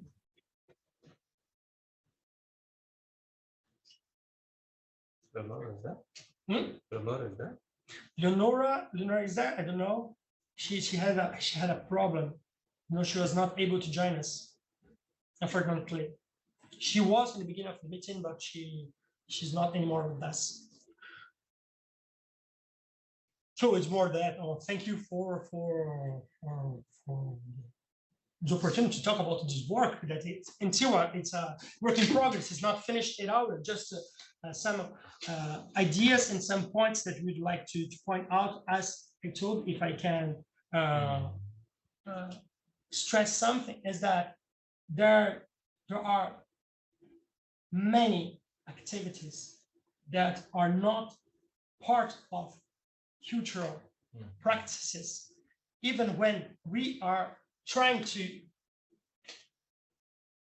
make more inclusive conception of culture, even when we're trying to make a research to grasp this different position, the different notions of culture, even if we have a very restricted vision of culture. And something especially important to think about popular classes is how to look the relationship they have with some activities they made. For example, in the case of Ziad, how they think this activity to participate in, to engage and participate in surveys. If they take pleasure in this, it's interesting for him. He does this just for the money. What the reason motivate him to take part in this kind of activity? And this is something we can just look in the first glance as just an economic way, but in fact has a very another reasons. What is that? Sorry. Very good. I have a question, if I may. Of course. No, but let's see if I think that Edson he learned how to applause. He just learned how to applause. Yeah. I have I have the report here, and it's a little bit different from what you talked now, right? Yes. But the question is, you presented 3 different methods that are related to very similar questions. The first method, it's a survey, but it's an open-ended question. What's culture for you, etc. The second one, you give them alternative and ask the person to classify if it's culture independent, if it's not. And then you have the interview. And focus groups. And the focus group. Yeah, but I will stop at the interview. And it seems to me that if you look at, I think it's Ziad, it's amazing that when you ask him to speak freely, you classified him under the term classic culture, right? This is about the answers he provided us in the survey. Yeah, because of the open-ended question. Exactly. But then if you look at the question in which there are options, it's much more inclusive than Abraham, right? Of course. Yeah. And then if you go to the interview, the answer he gives, it's not even within the possibilities that he would have in the question 7. Of course. So my question is, so you have a person who starts as a very, let's say, institutional, same culture as something very institutionalized, theater, yeah, theater, cinema, show, songs, music, and films, like the most traditional way of responding to what is culture. And then you go to the next question, to someone who is very much inclusive, which is opposite to Abraham, who started a very inclusive person when he talks, but when he classifies, he's much more exclusive there. Yeah, exactly. So the first thing is, for me, it's in a way a little bit related to what we presented, is that Abraham is very fluent in culture. He talks about culture fluently. And Ziad is not fluent at all. He has difficulties to talk about culture. So he gives very few words. And then when he has more opportunity to talk, he skips the discussion of culture and he goes to, well, I do panels, service and stuff.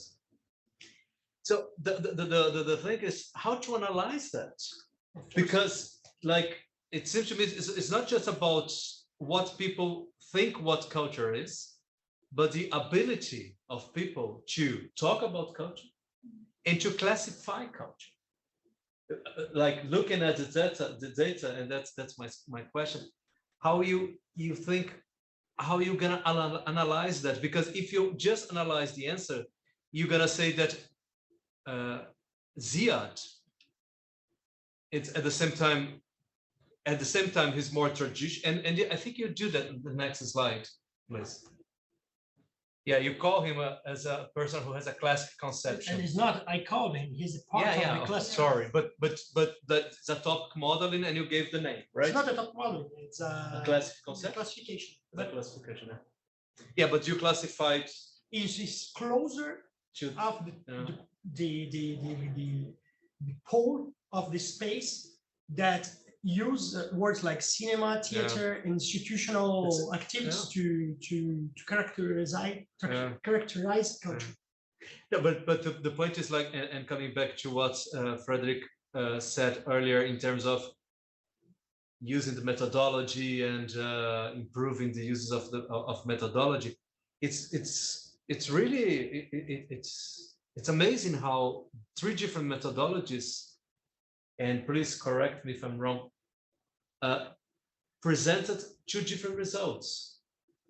And the point is how to analyze methodologically the tensions of the answers. You know what I mean? This is the challenge we are facing, because, for example, just to say, if you would like to talk about, for example, in this case, in the questionnaire, in fact, I could make an analysis in terms of social classes, say, oh, he has a university degree, so what he's presenting is more like a institutional, because it's the school. And this is something that's very important, is the content of the schooling in France that appears in answer, just like belong to culture.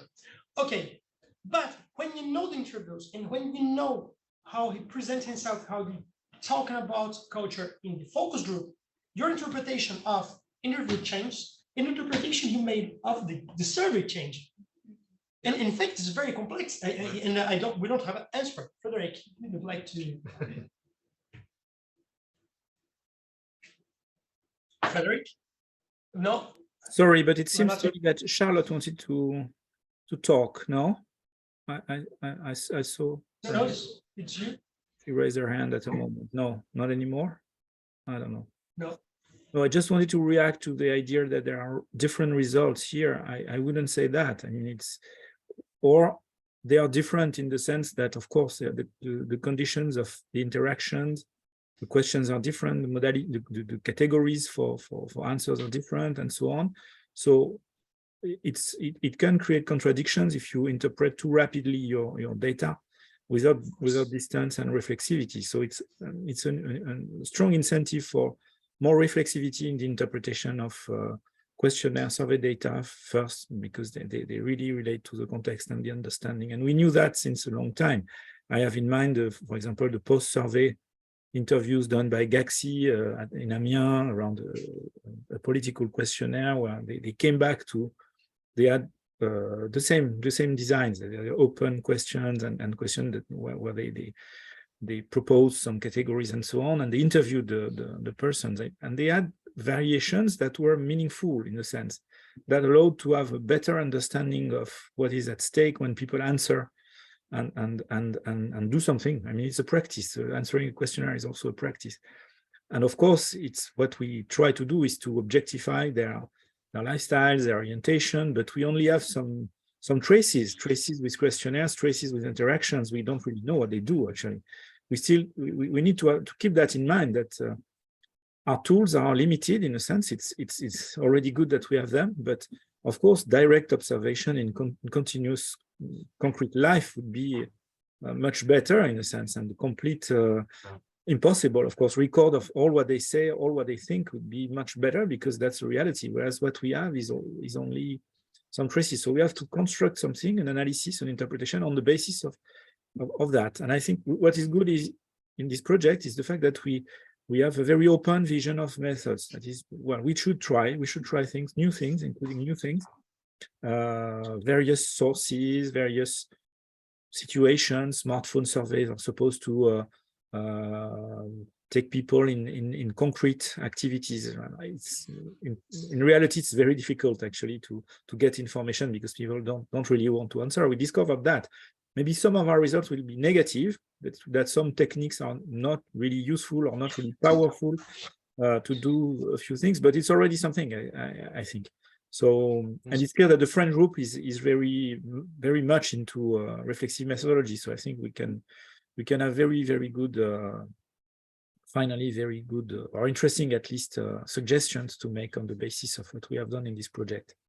And there is also the comparative issue, the linguistic issue. There are many, many interesting things that are at stake here. So I wouldn't be too rapid on the fact that we have contradictory results. Really, just may I add something? I completely agree with Frederick. It's not contradictory, but the change in function of this point of the method. Right. And what changes is not the content of the thing, but for example, if I think Ziad, now that I know that Ziad answered a lot of surveys, how he has a practice of the surveys, he knows how to say, he's very familiar of the structure. How we can not say that the answer he provides us is it is what he think that is expected for you. Because when you're talking about consumer, it's when you're talking sociology, but in general, you're not dealing with sociology, you're dealing with products in general, coffee, as I said. And in this case, what you need to provide is an answer that is what the person needs on the other side.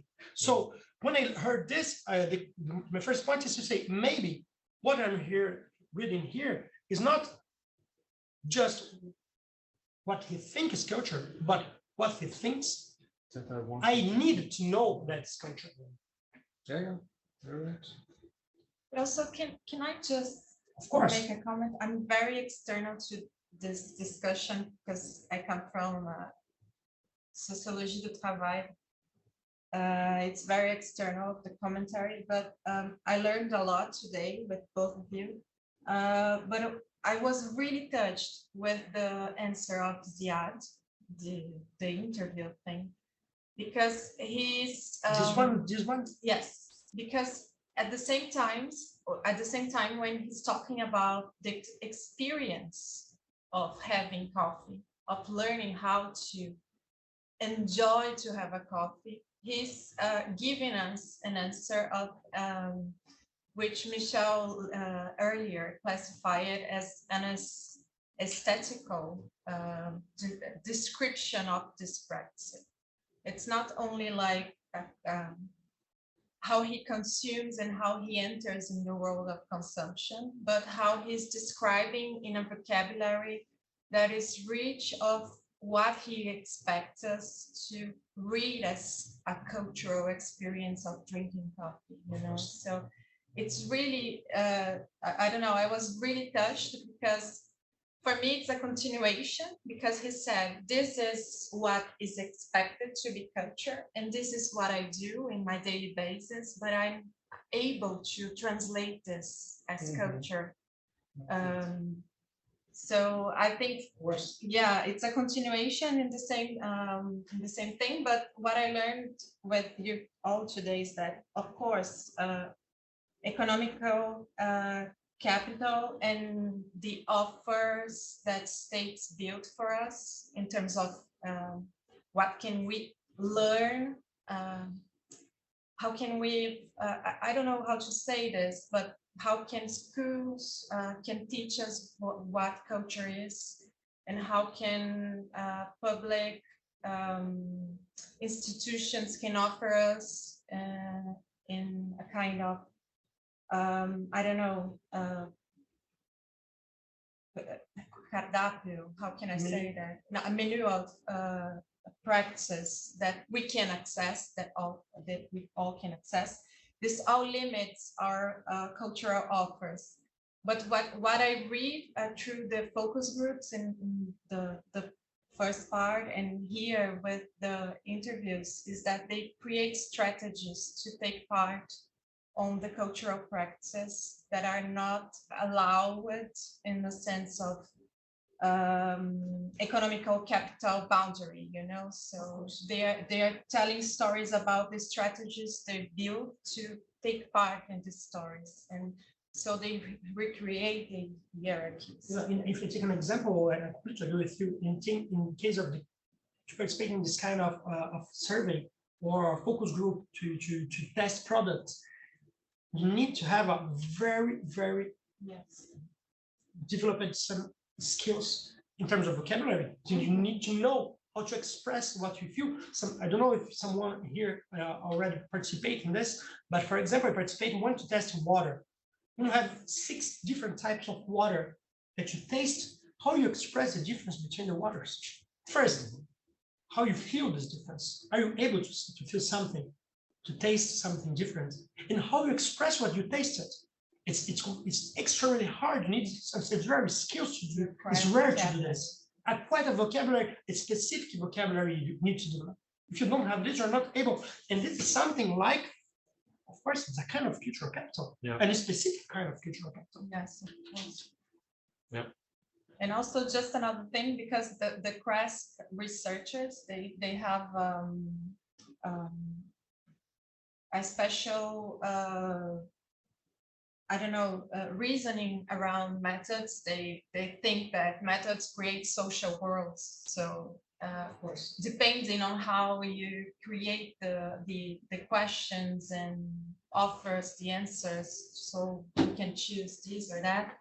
We are creating social worlds for the people. This is why different methods create kind of different answers, but they are all related in the same time. Of course, this is why use different methods and connect different methods is so important in social science if you would like to do something, because these methods produce in certain terms part of this reality, and to connect and to be able to perceive different parts of that is you're not able to take in just an ethnographical approach or just a quantitative approach, or you need to mix them. Yes, of course. Yeah. Do you have other comments or questions or what? Please, École. I do. First of all, good afternoon, everyone. I'd like to congratulate Frederick, Lucas for the presentation and all the team involved in the research. I have one question concerning the mode of application of the questionnaire. The same questionnaire was applied in different countries in slightly different versions. Is this correct? Different adaptations to the local. It's the same question in terms of, but how you express the same thing in different contexts is not just the translation. You need to adapt. Okay. That's okay. But some people answered or responded or answered the questions by telephone, other people answered on the internet. The same question, the same questionnaire were responded by telephone. Okay. Do you think these different modes of application might have any kind of methodological impact? They do. The answers? They do. They do, not in this question 6, they're not visible, but for example, in the question about hierarchies of cultural practice, they have an effect. We have a clear effect of the method in this case, but not, I say to the question 6 is not relevant. The difference. Question 7, yeah. For the 7 is very important. But what happens is that this is something we'd like to say in terms of collecting of the data. And I already said this to Michel, is that we have two problems with our sample in terms of telephone problems. Is that the first, it's not exactly a problem, but it's a challenge, is that when you ask someone by telephone, what the agency provides to us is just the keywords of this answer. In this case, it works quite well for the question 6 because people almost just related topics, and this, but it's not the real transcription of what was said. And this also managed to bias the analysis, if you would like to say. But this is in France. In other countries, to add something, I give the word. In other countries, we have questionnaires that are applied face-to-face in Serbia and Croatia. And in Netherlands, they use internet, telephone, snowball people that were recruited, and they use paper questionnaire too. In UK, it's just online questionnaire. Yeah. And in Spain, it's a mixed. So it's depend of the countries. It's depend the budget each country have. It's, for example, to give you an order of the costs. In fact, make all the this questionnaire in France by internet and made it by telephone, exclusively by telephone, multiply by 3 the price of the survey. Make face-to-face, we don't have even the answer to that. Yeah. But for example, in Serbia and Croatia, face-to-face costs less than our internet survey. Yeah. So we can, in function of the countries and the budget you have and the cost of this kind of service in each country, you are able to use a more or less qualitative approach. And the reason why you can say, no, you can answer. I'd like to make a comment, but I can wait, no problem. Yes, Bridget. Oh, just a word. When you are in a face-to-face questionnaire, you have the effect of the interviewer. So it is very important, very often when I ask, you put the name of the interviewer or the code of the interviewer, there is many differences according to the interviewer. Here for the question 6, between Kawi and Kati, it was not so important because I am sure that the person at the telephone only note the words. And in the analysis we mix because we need data. It was too small. And so having the words was better than nothing. And the words, we are not searching the sentence and so on. We want the concept. So it was not so problematic. And for question Q7 in the telephone, you have very few non-answers. So we can think that the interviewer asked repeat the question. And on the web, they go to the. I'm not sure that our question on the web was very good. Okay. You prefer telephone? No, I prefer a good questionnaire, face-to-face, but with no possibility to go further if you don't answer on something like that. Ah, I see. Okay. I think that, and I want to add, for instance, that in the interview, the question was not the same. You asked about spare time. It was Aspect, I am not interested in culture. I think it's Yes, but and I say I answer to they are them. related one to another. The thing is, what you're doing in spare time could be thinking as cultural. that's Maybe not. important. The thing is, if he is thinking this in terms of culture. Yeah. But something would like to just to add for finishing in terms of the difference of the online and offline is that the response rate of CATI sample Catches the telephone. Yeah. is higher than in overall it's higher than for internet sample Here in France. because people The- can skip the question, and when you have an interview of asking things, maybe people are just answer all the questions. They refuse to respond less questions. Wait, Edson, please. No, the reason why I asked you this question is because we are facing a similar problem. I mean, we have been talking to different people who conduct surveys in the city of São Paulo, and all of them, or most of them, tell us that it's very difficult to approach some people. I mean, very rich people living in rich districts. These people are very difficult to be approached. So it's very unlikely that you are going to their houses or apartments and they are going to answer the questionnaire. So what they have said is that we can combine the sample of people responding or answering the questionnaire in a face-to-face mode, and then we can have a part of the sample composed of people answering the same questionnaire in an online fashion. I mean, I don't know if that's advisable. That's why I asked you this question, because you have experience in this, and it's a problem we have been facing.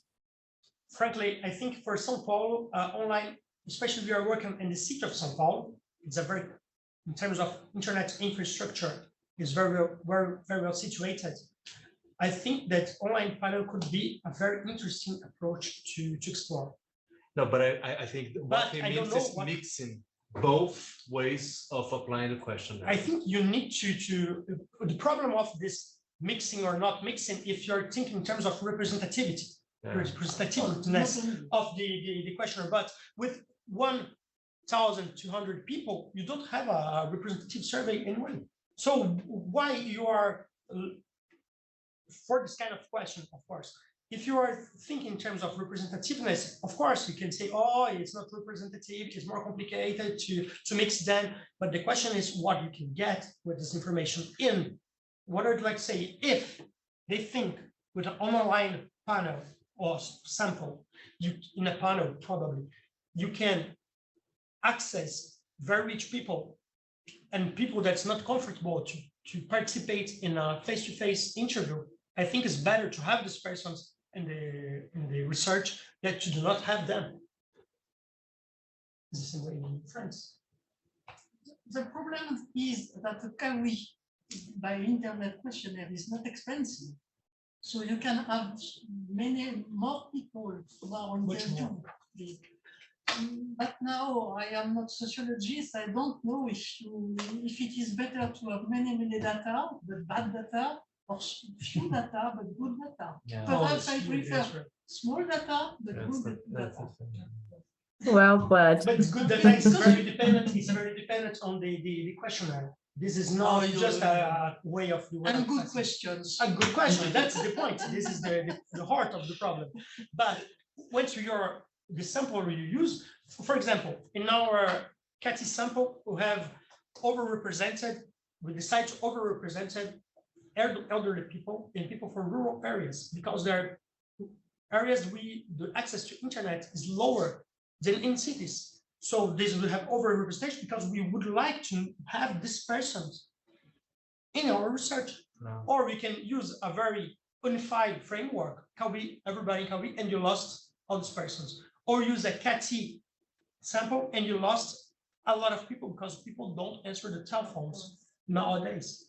But there is something that just, because CAWI is the panel online answer, right? Mm-hmm. It's an online, and the person writes down the answer. And on the phone, they speak the answer, right? Exactly. That makes different, no? Like when the question number 6, it's pretty much different to respond speaking your answer than course. writing down your answer, right? Of course, when you test something, we allowed in a exploratory survey, we allowed to people answer as they want. We Okay. could answer both by a voice message or by a answer writing, and 0 persons choose voice message. They Yeah. choose writing. Okay, yeah.